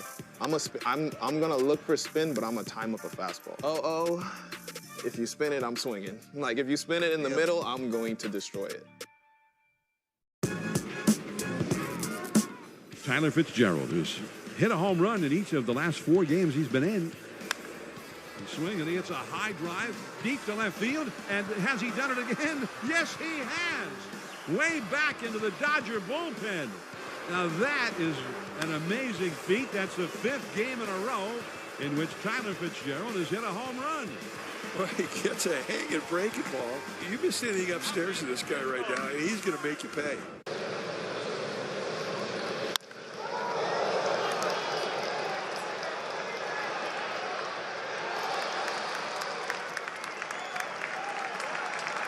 .com/network management. Take the short drive north and visit your one-stop shop for everything Subaru. Ziegler Subaru of Kenosha. Shop online at ZieglerSubaruKenosha.com.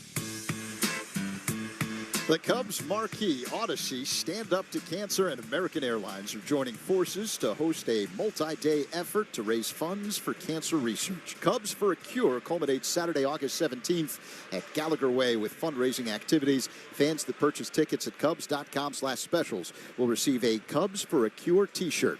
Ian Happ at the plate, leading off the last of the 5th for the Cubs. Pablo Lopez deals, and the first pitch is fouled out of play off to the left. 0-1 the count on Happer. Cubs with a 4-2 lead over the Twins. It's the Isaac Paredes show. I'm not going out on a limb. This is by far and away his best game since the trade with Tampa Bay. A 3-run shot in the first and a ribby single in the third for Paredes. The pitch to Happ is taken for a strike, a slider that spins into the zone and nips the outside portion of the plate, 0-2. Yeah, he hit that home run, a 3-run bomb in the first inning, straight into the wind, and big swing in the bat. A one-hopper fielded by Lopez on the mound. He tosses to first. A little errant. It pulled Santana off the bag, but he had enough time to make the catch in foul territory and then step back and touch the cushion before Happ got there, one away. You do all that practice in spring training, all the times you do pitcher's fielding practice, PFP, the ballpark, and then your pitcher gets a ball hit back to him. He's falling off the mound, and he just kind of side slings one. And it goes against everything you work on for years and years and years. You can drive a manager crazy. The pitching coach, now he knows he's got to go out there and hit fungos to the pitchers again here in the next couple of days just because of that one. Minnesota native Michael Busch looks at a slider for a strike, 0-1 the count. Because all us infielders would be wearing out the pitching coach going, did you see that? What, all that work we're doing, and that's what we're doing in the game? Oh, yeah, it just drive him crazy. I can't imagine you would do that. No, point it never. Out. Never. That last pitch up high, 1-1 the count on Busch. Left-handed batter against the right-hander Lopez, who works on the extreme first base side of the rubber. He rocks back and delivers the pitch. Busch swings and cracks a ground ball in the right center field for a base hit. Busch digging for second now stops as the right fielder Kepler gets the ball back into the infield, but Michael Busch with a single against the team he grew up rooting for as a kid in Minnesota, the Twins. Yeah, it's Inver Grove Heights, Minnesota. They're all watching this game tonight back in Minnesota, and good for him. He had a couple really nice plays. He had he had a good at bat for a walk, but great base running to go from first to home on a little parachute by Paredes over the infield, and he ended up scoring a run. And great base running by Bushy. Seiya Suzuki looks at a fastball inside, 1-0 the count. The Cubs with a 4-2 lead, 1-on-1 out here in the bottom of the fifth inning. Lopez deals, and Seiya swings, hits a rocket, deep center field, but playable. That wind knocking it down, and the catch is made short of the track by Martin. Tagging and advancing to second base is Busch as he slides in safely underneath the tag of the shortstop Castro. Great play by Michael, and this is something that's set up, right? So the ball is hit to deep center field, but the wind starts bringing it back. And Michael tags up. Martin kind of plays this ball kind of casually, catches it, not really set the throw, and then has to get himself regathered and make a strong throw. Busch catches him by surprise and makes it to second base. Great heads-up base running by Michael Busch. So here's Cody Bellinger. We're in the Potawatomi Casino Hotel fifth inning. Light up your senses. The Cubs with a 4-2 lead over the Twins. And time called by Bellinger. He steps out of the box. I think every now and then Belly just gets an awkward grip of the bat with that top hand. Should be his left hand with that broken finger and that pad and guard that he's wearing. As Bellinger looks at a strike on the outside corner, a fastball from Lopez. Well, it's just great base running play and just great slide, but love Michael Busch's aggressiveness on this play to take second base. Bellinger waits for the 0-1. Left-handed batter, upright stance, and the pitch. A swing and a miss at a fastball, 0-2. We're coming to you live all season long from the Invesco QQQ broadcast booth, proud ETF partner of the Chicago Cubs. Busch's favorite players as a kid, watching the Twins. Joe Mauer, Justin Marneau. Yeah. Here's the 0-2. And that is in the dirt. It squirts to the right of Vasquez, and taking third base on the wild pitch is Busch. A little breaking ball in the dirt. Vasquez couldn't corral it, and it kind of trickles away from him towards the Twins dugout, so Bushy will get to third. So 1-2 the count with Bellinger at the plate, Busch at third base. Cubs with a 4-2 lead. 2 away here in the fifth. Lopez with a long set. And the pitch. Up high, 2-2. The other thing that Bush said is when he was a pitcher, he dabbled with one of those Johan Santana-like changeups. Yeah, so did every other kid in Minnesota. The only problem is they couldn't throw it as well as Santana. Here's the 2-2. This is fouled back by Bellinger. Santana and Radke, they kind of had the changeup thing working, boy, about as good as you could do for a good 10, 12, maybe 15 years between the two of them. And Bush also played football. He was a quarterback and a really good hockey player as a young man. But baseball was always his favorite sport. Here's the 2-2. That's outside to Bellinger. Full count. Lopez missing with a fastball. Wonder how many tickets he's got here at Wrigley tonight from people from Minnesota. I knew I couldn't hit him up for tickets. I got my own issues. The payoff pitch to Bellinger.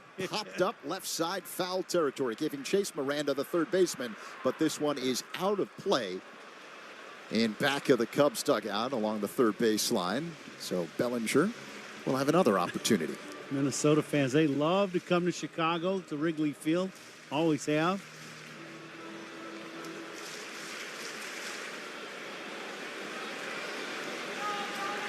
I know the football rivalry is pretty big between absolutely. the Bears and the Vikings. Lopez is ready. Sets at the belt, kicks and delivers the 3-2. Called strike. Fastball right down the middle at the knees. Fooled Bellinger. That is out number 3. Bush stranded at third base. We head to the 6th. The Cubs, a 4-2 lead over.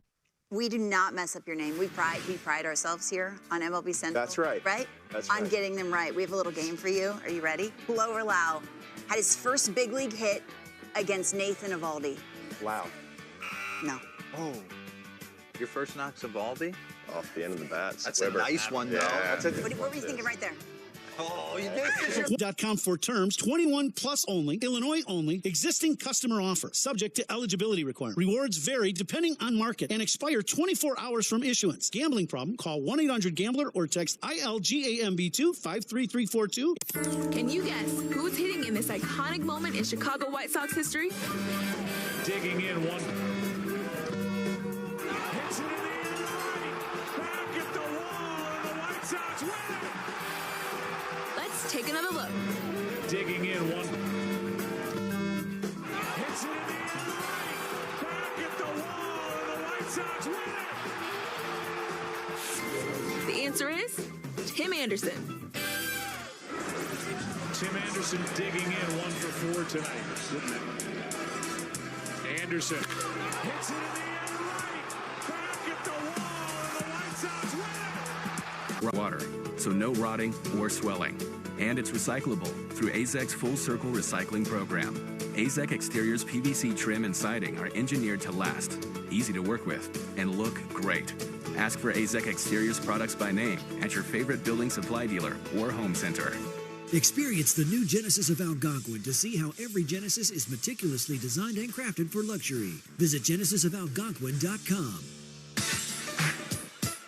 Today's Woodman's home run inning contestant is Brianna Nielsen from Roselle, who will win the Woodman's gift card jackpot of $100 if the Northsider hits a home run this inning. You can enter with a QR code at any Chicago area Woodman's. Good luck, Brianna.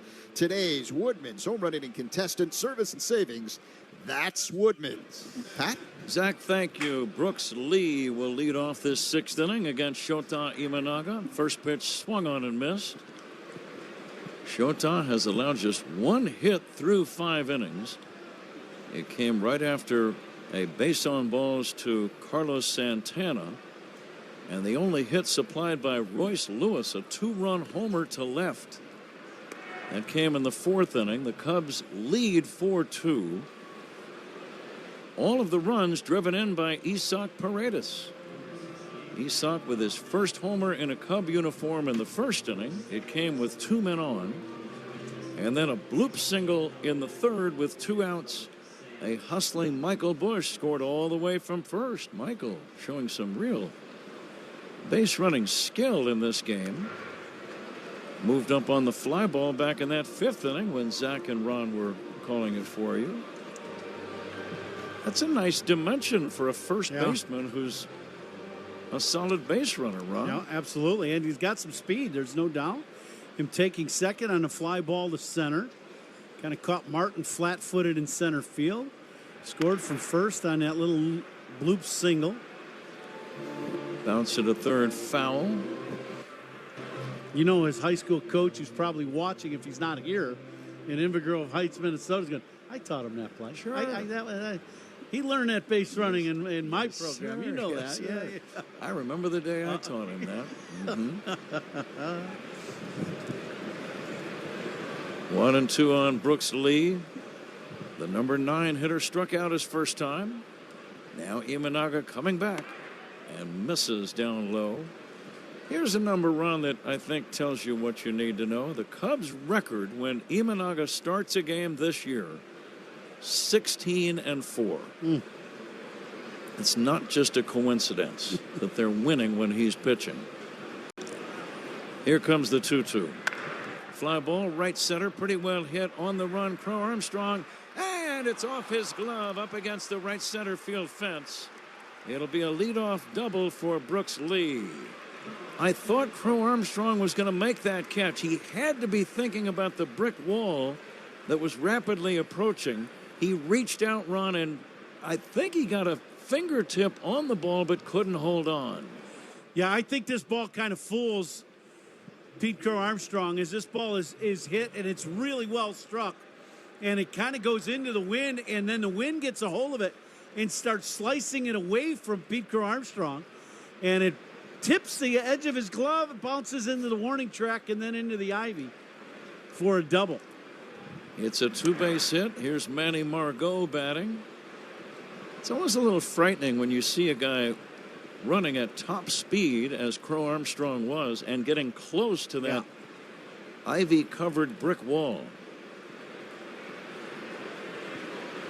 Here's the 1-0. It's in there for a strike. Have you ever gone out there and touched the ivy itself Yes. and the vines in it? Absolutely. It is not soft by any means. They've got almost like little stickers and that the kind of vines jab you. Yeah, they do. And it looks incredible, but it is, and it's all brick right behind it. So it is not the most comfortable thing to slam into, that's for sure. But he came very close on that play run. And as an athlete, you're trying to make the catch. That's the only thing you're really thinking about until you get to a certain area. And then you've got to start thinking about the wall as well. Here's a swing and a miss, strike 3. Good changeup. Margot is out on strikes, and here's Carlos Santana. Yeah, another great split finger by Shota. Yeah, if you noticed, when that ball was hit, he had a beat on it, and then all of a sudden, the wind started drifting it away from him, and he had to reroute a little bit to try to get there. There's a one-hopper to third. The runner holds at second as Paredes throws to first to retire Carlos Santana, out number 2. And the batter is Royce Lewis. Twins with only 2 hits in the game. The 2-run homer by Lewis in the 4th, and now the double by Lee here in the 6th inning. First out in the inning was sponsored by Xfinity. You can stream sports with Xfinity because it's only live once. This pitch is outside to Lewis.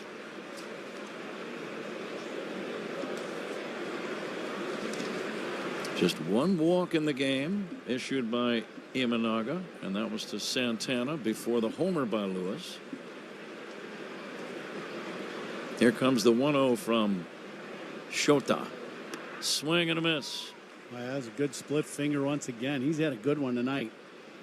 Pat, the pitch clock violations. Pitch clock violations are powered by Work Zone Safety. Make sure you follow Work Zone signs. It's not a game. Twins have won 5 in a row before this one. Here comes the 1-1.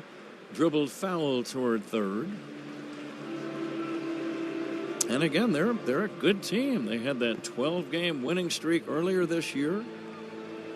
Started in late April and continued until May the 4th, 12 in a row. Has there been a longer winning streak by any team in the big leagues this season? I don't think so, no. One. But they right now are 15 games over 500. And they would be one of the wild card teams if the playoffs started today. Here's a grounder to short, charging, gloving. Swanson sets the feet, makes the throw, gets him. Good pitching by Shota. He gave up the leadoff double to Brooks Lee, and then Lee never moved away from second base.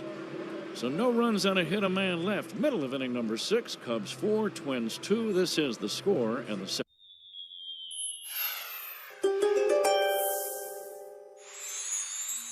You prefer to stick with the well-oiled dynamics of the team, Virgo, instead of inciting any changes that could throw everyone into chaos. But if you've been yearning to take on extra responsibilities, it's time to be brave and unabashedly ask for what you want. The team will be happy to support your growth into the next phase of your career.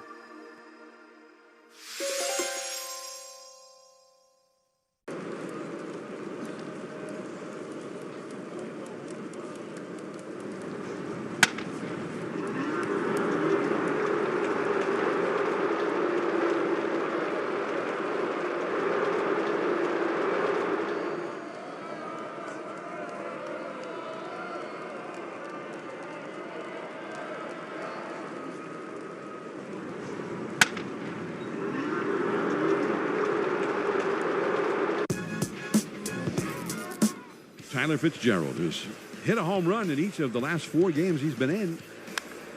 Swing, and he hits a high drive deep to left field. And has he done it again? Yes, he has. Way back into the Dodger bullpen.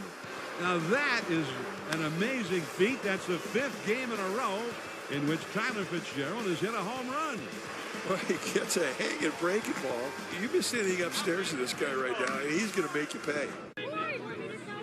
Bosch Tools, what hard workers deserve. Learn more at BoschTools.com. It's WinFest at Potawatomi, Milwaukee. This August, play for a shot at $500,000 in prizes. Join the fun with WinFest. More info at PaysBig.com. Must be 21 and a rewards member to play.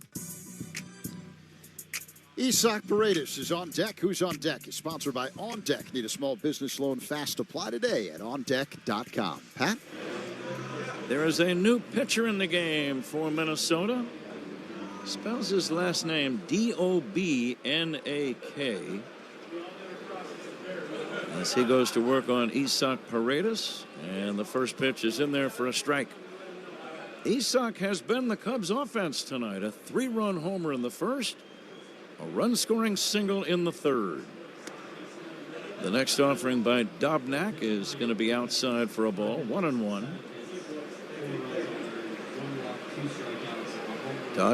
Dobnak, long hair, full beard, wears glasses. This pitch is low and outside for a ball, 2-1. Pablo Lopez worked 5 innings, was touched for 7 hits and 4 earned runs. Here's a smash foul down the left field line. Let's see what effect Ron the homer will have for Paredes. He's already singled since the home run, but sometimes that's all a guy needs when he joins a new team. Just a big hit, play a key role in a win, maybe a home run. That's even better. Well, you know, pitch inside. The weight off his shoulders. You get traded and you come right in and you want to do well. You know, we've all been there, and you get traded and you want to make an impact, and you know, things haven't gone, you know, he's played very good defensively, but he hasn't got many hits. Deep drive to left. This is curling foul. And that's back out of play. A long drive, but foul. And to your point, right here, how about this? The last 2 swings, he's hit balls right on the button and just hooked them foul.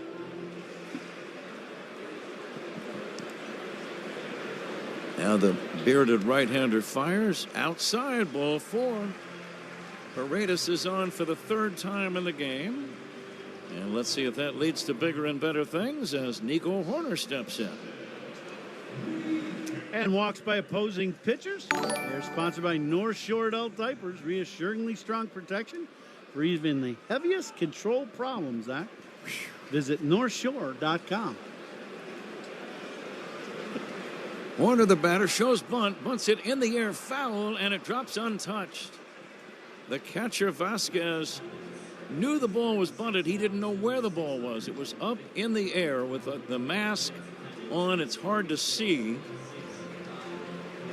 And he just couldn't get there. It fell in foul territory, untouched. I did a pretty good job of trying to get to that ball. Just couldn't quite get there.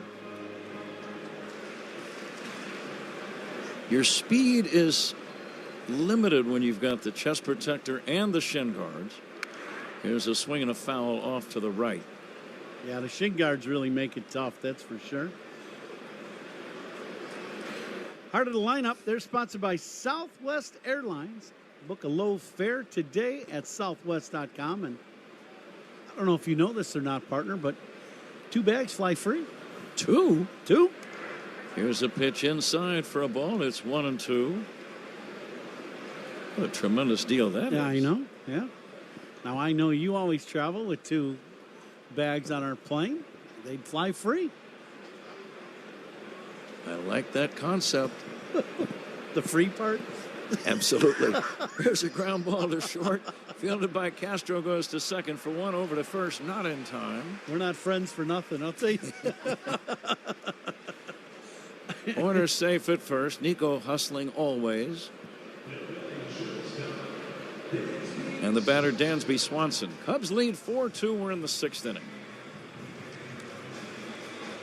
Now, boy, it should be nice. Cubs to get another insurance run here in this inning.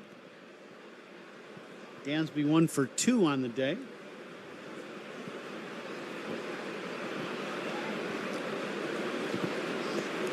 Swanson a single to right on a strikeout. He waits for Dobnak. And the pitch on the way. That's a good fastball strike on the outside edge. Opposing pitching changes.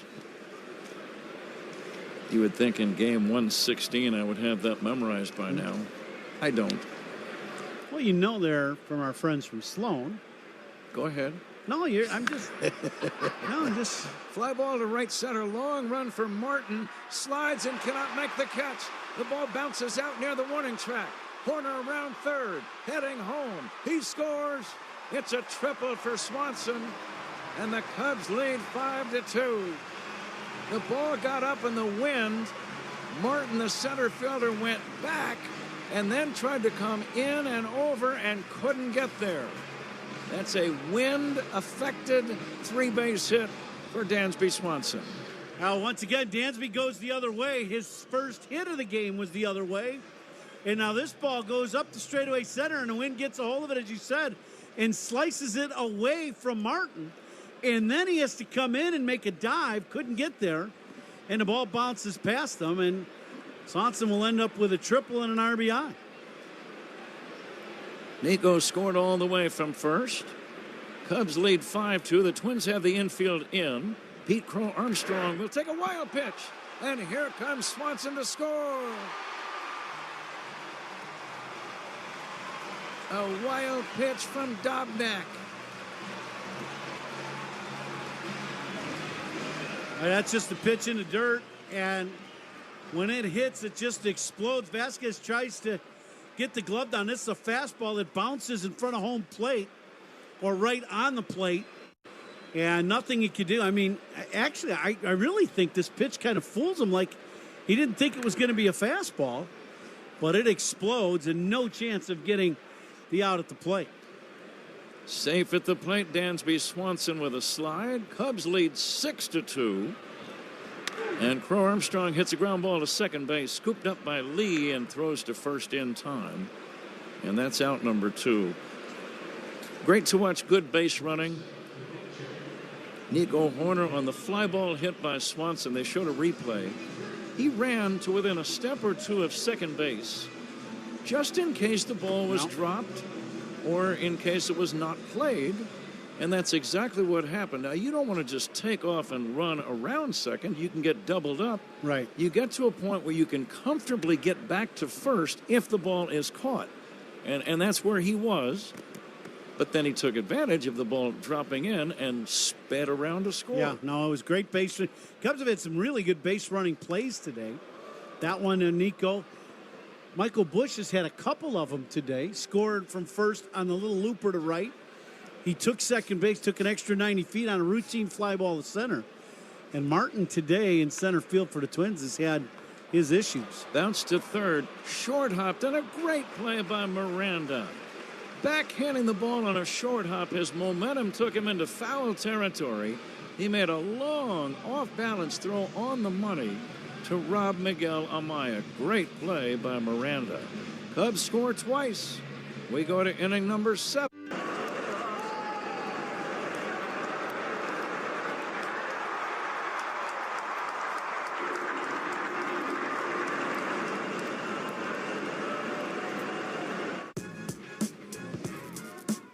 Payoff in a big spot right here. Sends it deep the other way. Donovan backing up to the track, to the wall. And Pavin Smith hits one off the wall. This will get 2 runs home. 8-1. Pavin Smith the other way. And Pavin trying to unload. Sends one out to right. And it's in the boat. The Nissan Rogue. If you're looking for a sign telling you what paint to use this summer, look no further than North Sheffield Avenue. Benjamin Moore, the official paint of Wrigley Field.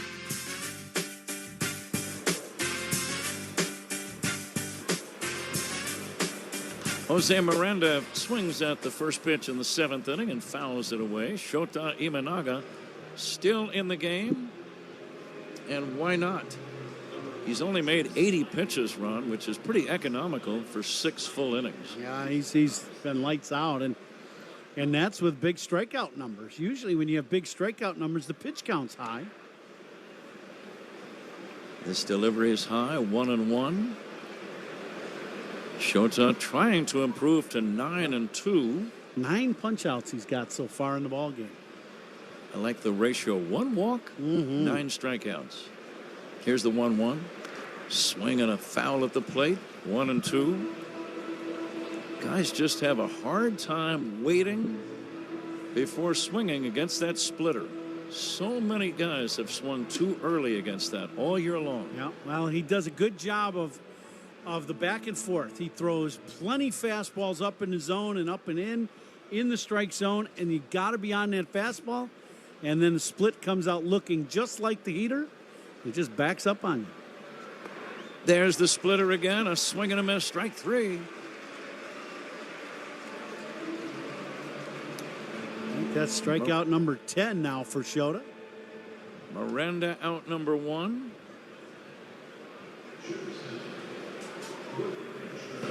Well, that's all Shota, right? That high heater. He throws it inside. He'll fade it a little bit, but the high fastball to the split, it's a great job.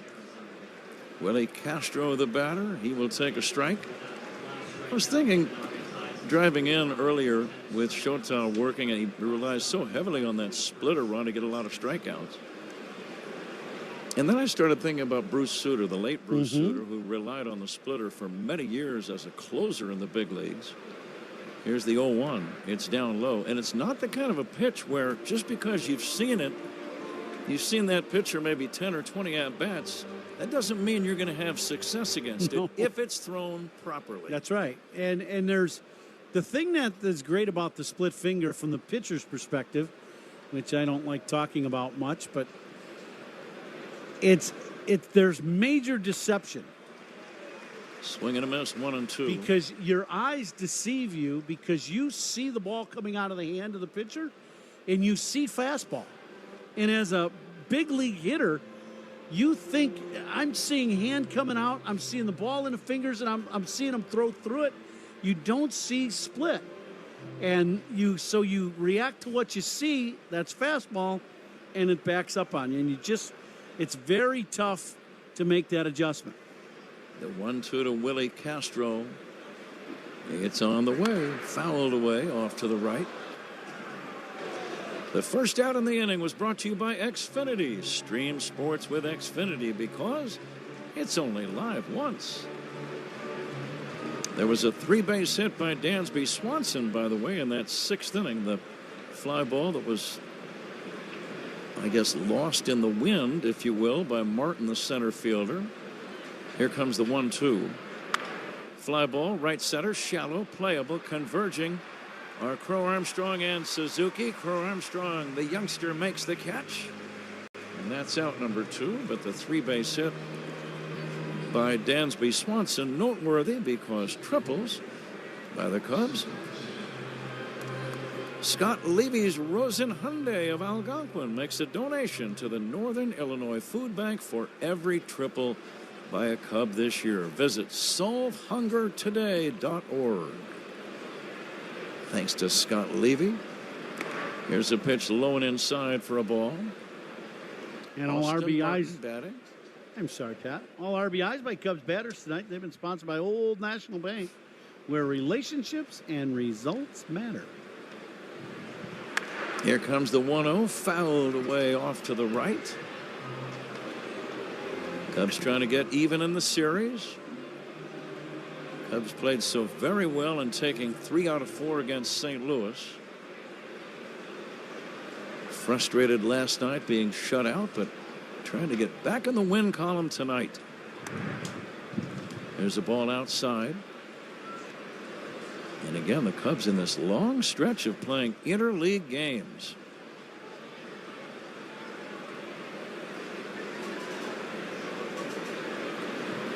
Two down, nobody on. Cubs lead 6-2. Here's a fly ball to center. It's got routine written all over it for Crow Armstrong. Side retired. 3 up, 3 down. 7 strong innings by Shota Imanaga. It's time for the 7th inning stretch. And the 7th inning stretch. That is brought to you by Volvo. Harry Carey on the video board. The late Harry Carey is going to perform. But the Volvo plug-in hybrid vehicles, electric cars with a backup plan. Visit your local retailer to learn more. Here's Harry. R3. Take me out to the ball game. Take me out to the crowd. Buy me some peanuts and Cracker Jack. I don't care if I ever get back. Oh, it's root for the Cubbies. If they don't win, it's a shame. For it's 1, 2, 3 strikes, you're out at the old ball game. Hey! Boy, you never sang better in your life. Take the Cubs with you in the Chicagoland area on the free Odyssey app. We are the Southwest. It's time for the great mascot race. Ready, set, go. And they're on. They're neck and neck. Look at them go, folks. The crowd loves it. Down the home stretch. It's too close to call. Here's the play at the plate. It's Screech. Like bird shopping? To your Tuesday night bowling league? Woo! That's a turkeys. Good to go try your luck at bingo. G32. Good to go to a lumberjack competition. I'm gonna move my car. New top-tier Tri-Clean gas from Citgo. The most advanced fuel we've ever made. Now you're good to go. Where do the Cubs shop to celebrate a big win? Binny's Beverage Depot. Binny's is the official champagne provider of the Chicago Cubs. If you can't find it at Binny's, it's probably not worth drinking. The first pitch in the bottom of the 7th inning popped in the air off the bat of Ian Happ, coming in and making the catch. The left fielder Margot, and that's going to be out number 1. Cubs lead 6-2. Here is Michael Busch. Michael flied out, walked and singled, and has scored twice. Let me check that. He scored once back in the 3rd after drawing the base on balls, but he scored on a 2-out single from first base. He was running with the pitch. The ball hit by Paredes. And then he moved up on the fly ball when he reached in the 5th inning. Here's a ground ball to first. Routine play for Santana. Unassisted out number 1. Let's pause 10 seconds for station ID. This is the score. and the Southwest Airlines Cubs Radio Network. Listen to the Cubs game in FM quality at 104.3 HD2 FM on the Southwest Airlines Cubs Radio Network. We are WSCR Chicago, WBMX HD2 Chicago, an Odyssey sports station. 2 down, 7th inning. Seiya Suzuki, the batter. Ian Happ popped out to left. Bush has bounced out to first. Day game tomorrow. Suzuki 1 for 3. He'll take a strike. And we're coming to you live all season long from the Invesco QQQ broadcast booth. Proud ETF partner of the Chicago Cubs. And the 0-2 is going to be outside for a ball.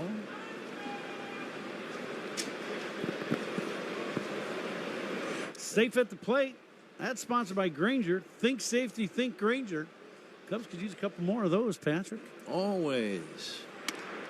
Although the way Imanaga has pitched. Yeah, that's the truth. You don't need all that many runs when he pitches this well.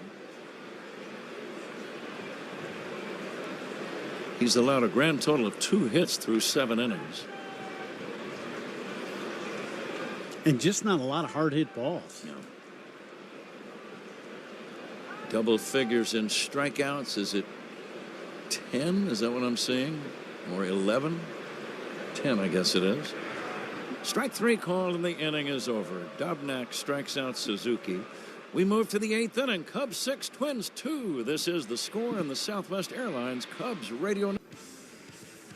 There he goes, taking off for third. Swing and miss. Trouble on the transfer. He claims third base. It's a new Reds record for swipes before the break. And that's 15 times he has taken third. Left-handed hitter. Guy that's really fast throwing the ball to third base.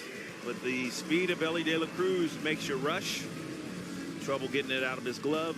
The Elly effect.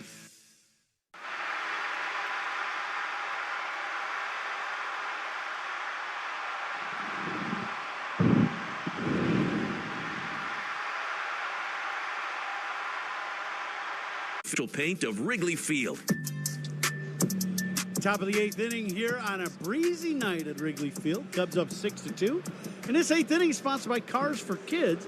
877 Cars for Kids. That's Cars with a K to donate your car today, Patrick. Very good, Ron. Drew Smyly in relief of Shota Imanaga.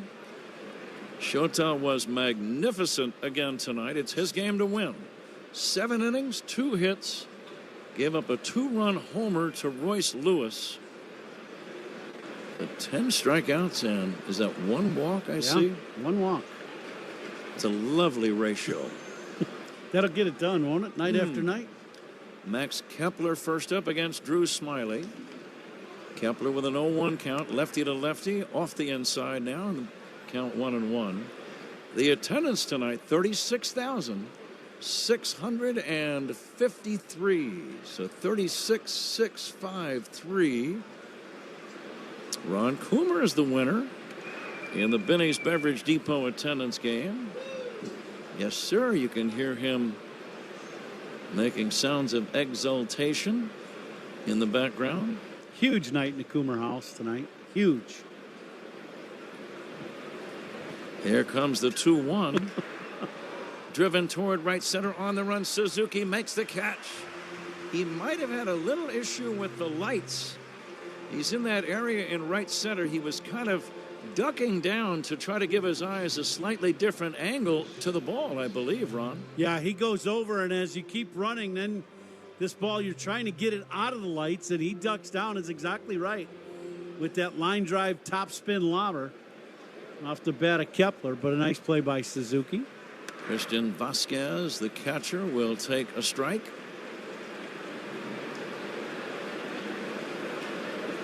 Vasquez happy that Imanaga left. He struck out swinging twice against Shota.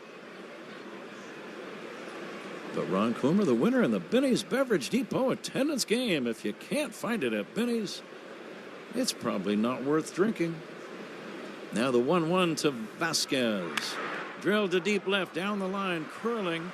Going back is Happ in the corner. That ball is a home run. Right down the line in left. A solo home run for Christian Vasquez, and it's now a 6-3 ball game. So the Cubs lead is cut to 3. Well, that ball really well struck, hit the straight left. The wind gets it and really hooks it towards the foul pole, and it's fair by probably about 10 feet down the line. Lands in about the second or third row, but when you hit a ball straight down the line here at Wrigley into the wind and it goes out of the park, you know you've hit it pretty well. 355 feet down that left field line. Cubs pitching change is brought to you by James Hardy Building Products, siding with the Cubs. Brooks Lee, the batter, and he'll take a strike. A quality start is 6 innings or more and allowing 3 or fewer earned runs. This was more than that. The effort by Imanaga, 7 innings, give up only 2 runs.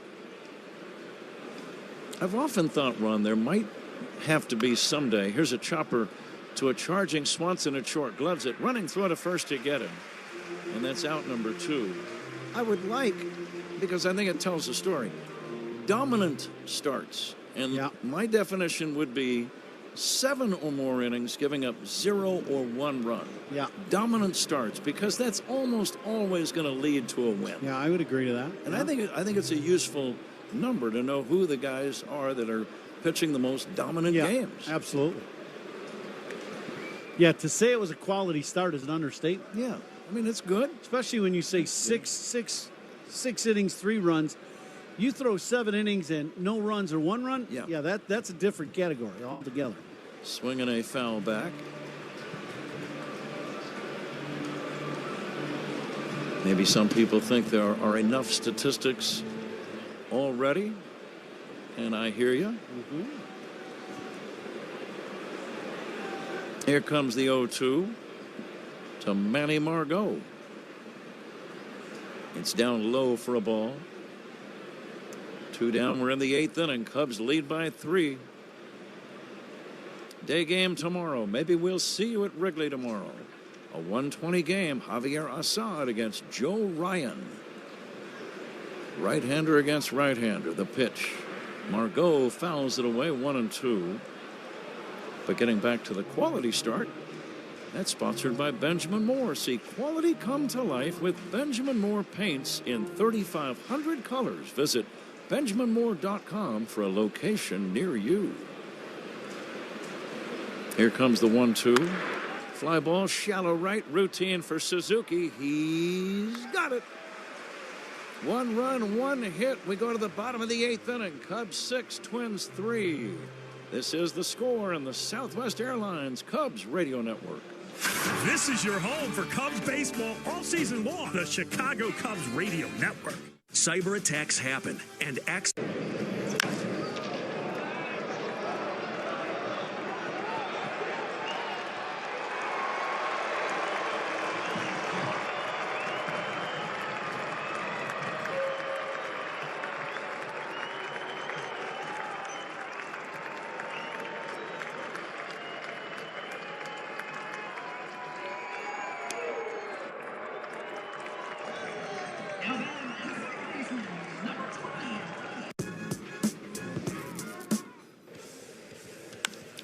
This ball's crushed to deep left. Back on it is Donovan. It's out of here. First big league homer for James Wood. A 3-run shot to the opposite field. And the 21-year-old will circle the bases, putting his team on top here 7-0. Elevate to celebrate, and James Wood demolishes this ball.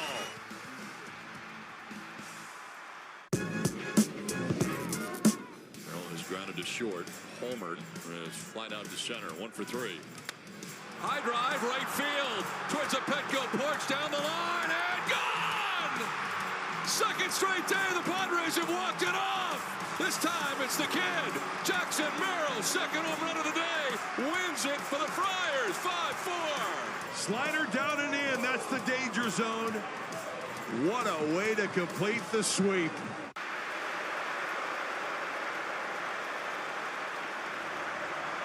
Workers deserve. Time to check the out-of-town scoreboard. Fueled by Citgo Tri-Clean Gasoline. When you start with Citgo, you're good to go. A whole bunch of games in progress. Bottom of the fourth inning in Pittsburgh. Padres and Pirates finally have resumed play after a long rain delay. They are scoreless. Top of the ninth, the Cardinals lead the Rays 4-2. Tommy Pham with a 2-run home run. The Astros are leading the Rangers 2-0 in the bottom half of the eighth inning. And the Rangers have yet to get a hit in that ball game. Cody Bellinger posted foul. Zach, what else you got? Framber Valdez pitching for Houston. He's gone 7 2/3 without allowing a hit. Bottom of the sixth inning in Colorado. It's the Rockies 4, Mets 3, but that game is in a delay. Top 7, Red Sox 6, Royals 3. Bellinger takes outside 3-1. After 2, the Tigers and Mariners are scoreless. In the bottom of the second inning in Oakland, the White Sox and A's are also scoreless. Bellinger 1 for 3, fouls it away. And a whole bunch of finals. The Reds knock off the Marlins big 8-2. Ellie De La Cruz with 4 hits and 2 RBIs. The Nationals crush the Giants 11-5. C.J. Abrams had a 3-run home run in that game. Blue Jays 5, Orioles 2. Alejandro Kirk a 3-run job. Bellinger pulls a fly ball into shallow right. Kepler comes in and makes the catch, and that's out number 1, Zach. The Brewers pat a 10-0 drubbing of the Braves in Atlanta. Willie Adames with a pair of home runs. Diamondbacks and Guardians rained out in Cleveland. Same deal with the Angels and Yankees in New York. Thanks to Zach for the updates. Bellinger, the Cubs' designated hitter, retired on the fly ball. Cubs lead Minnesota by a score of 6-3. Here's a bouncing ball wide of third to his left. Miranda makes the play and throws to first in time for out number 2. Designated hitters for the Cubs. Those are sponsored by Fireplace and Chimney Authority. Visit online or their Elmhurst and Lyle showrooms. And eighth inning run. Go ahead. And manager challenges and instant replays. They're taking a second look, and a second look is always a good idea. Get yours at Northwestern Medicine. Nico Horner steps in. Nico 1 for 3. These are always big at-bats. You're 1 for 3. You have one final at-bat. Big difference between 2 for 4 and 1 for 4. And he's 2 for 4 with a base hit to right. It's that last AB that really determines what kind of a game you had. You and I have talked about this many, many times. And you keep grinding out the game till the end of the ball game. And you don't want to give away. I'll say this. I always felt like this, and I will never not feel this way. Big league at-bats are precious. You work all your life to get to this level. Don't give them away, even if the game is a little out of reach or your team's doing well. Nico comes up big with another base hit. Dansby Swanson takes low and outside. The time and temperature in a ball game sponsored by Circa Resort and Casino. Get ready for the time of your life. CircaLasVegas.com.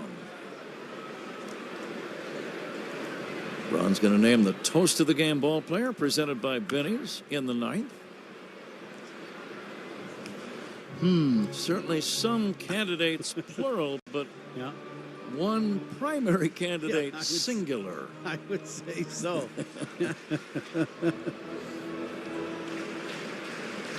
Wayne, the Cubs needed a performance like that from Shota after yesterday's ball game.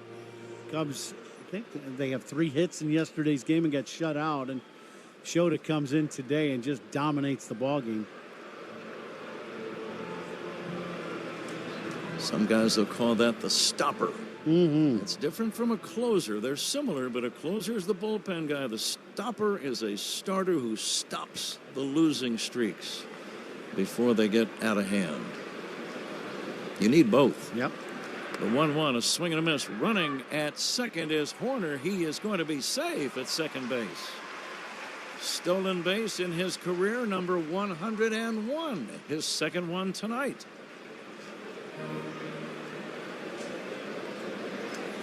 I think they're going to call something like interference on Dansby Swanson, and they're going to make Nico go back to first base.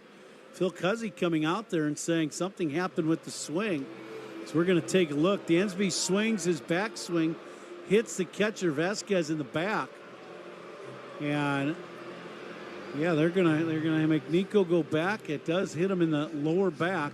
Don't know how much it affected the throw, but when you make contact with the catcher, that's the rule.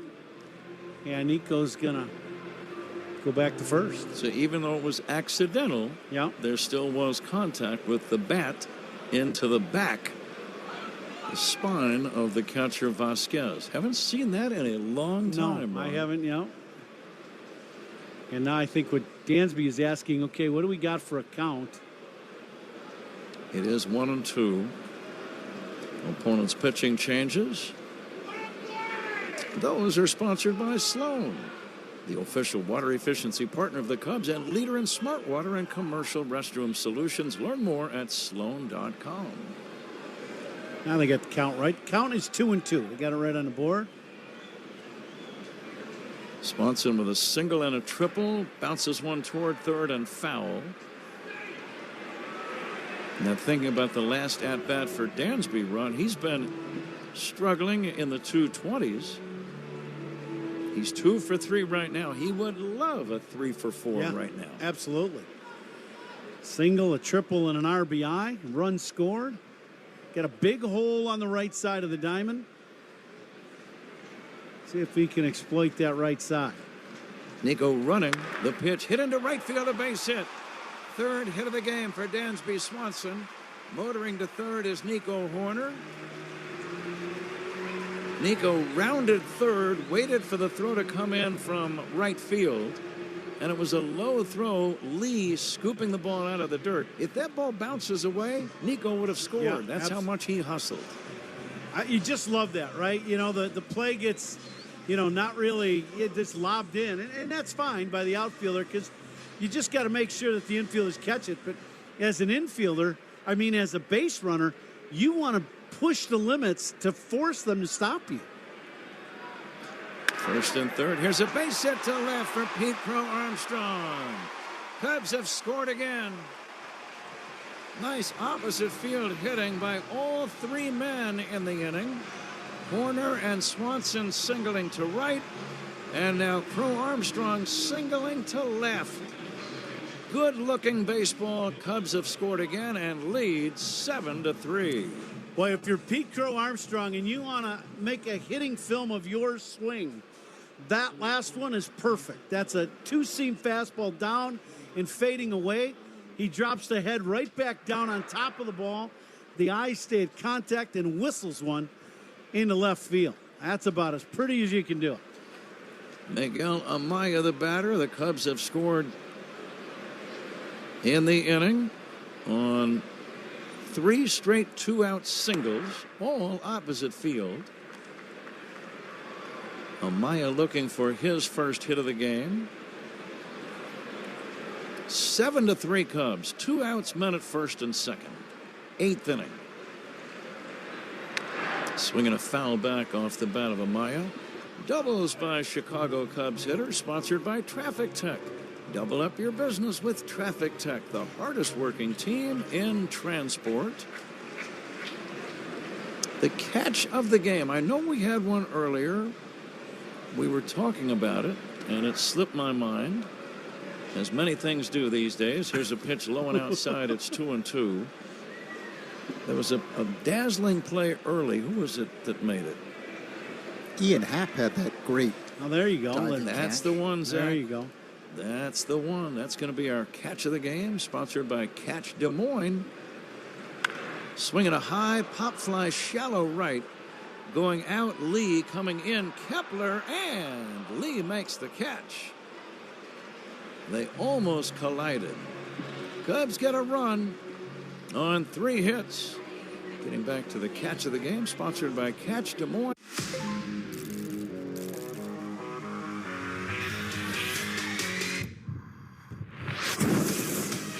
Libera tu espíritu ganador. Apuestas deportivas y cientos de juegos de casino. Disfruta de pagos en minutos, una plataforma segura y atención personalizada en todo momento.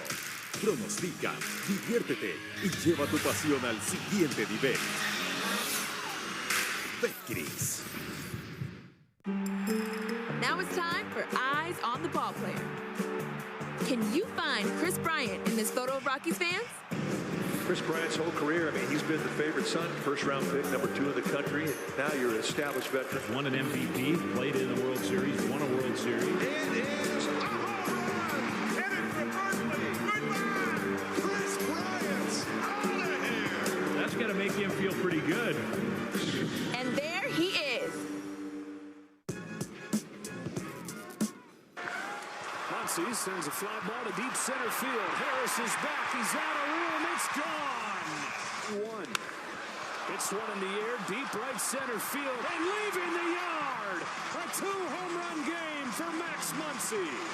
1-2 from Stevens. Carrying really well. Back to the wall. It goes, and it's gone. 3 home runs for Max Muncy.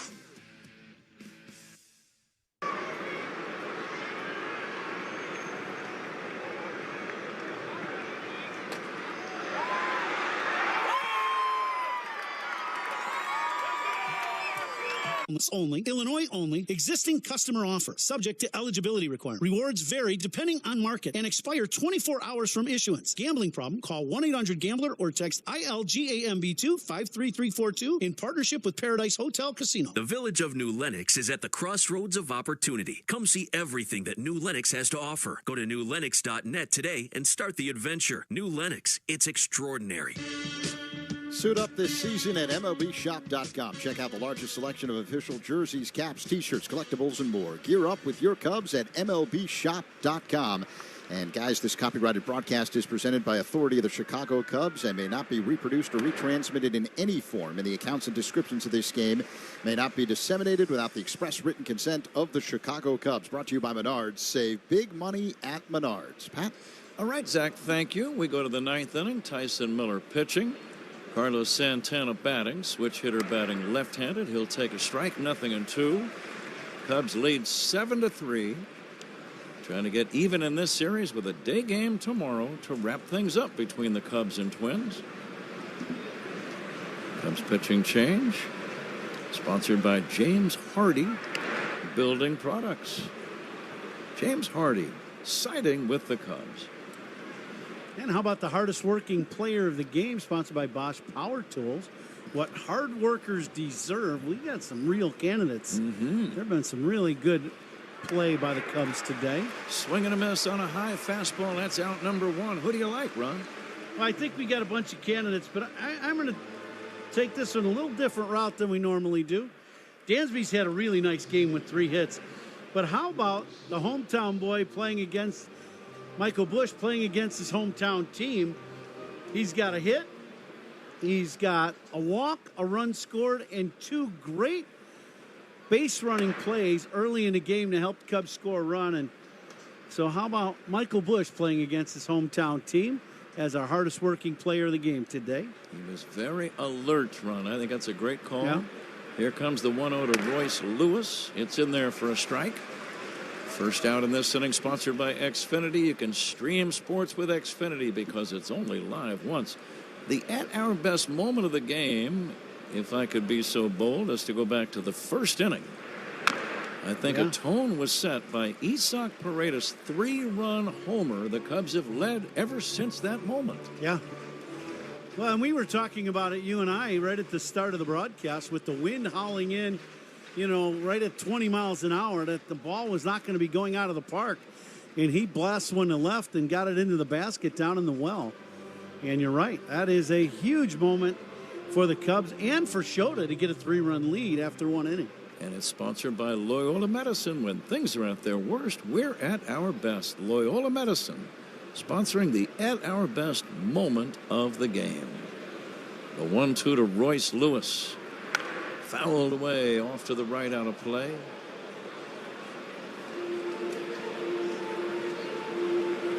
Cubs looking for their 56th win. They're still under 500. They've lost 60. This is a little nubber on the ground to first, fielded by Busch, and he will take it to the bag. That ball was almost spinning sideways when it got to Michael. Yeah, those are not always the easiest plays. If you don't catch the ball clean, the ball can explode off your glove, and it can look awfully embarrassing because the ball's not going all that fast. Our good friend Bruce Levine is down near the Cubs' third base dugout. Here's a pitch outside to Jose Miranda. Fans are standing at Wrigley, 36,653. Here comes the 1-0 to Miranda. In there for a strike, 1-1. Boy, excellent fastball on that outside corner. A little cross-fired heater by Miller. And now the 1-1. Outside for the toast of the game. Ron, who do you like? Toast of the game by Benny's. This is an easy one. Shota with 7 innings, 2 hits, 2 runs, 10 punch-outs and only 1 walk. 7 innings. That was outstanding. Here's a bouncer to third, charging, short, hopping. Paredes throws to first. Cubs win. Cubs win the ball game. Really one of their better games all season long. Cubs did everything you like to see. An excellent start by a starting pitcher. They got some runs early on the 3-run homer by Paredes, getting his first homer. The Cubs added on. The bullpen did a nice job. Just a complete, excellent performance by the Chicago Cubs, Ron. Yeah, absolutely. You know, and when you start talking about the way the Cubs have been successful, they've always pitched it well all season long. The rotation has done its job. But the offense today, 11 hits, great base running, 7 runs. And, you know, you talk about there was 1 home run hit by the Cubs.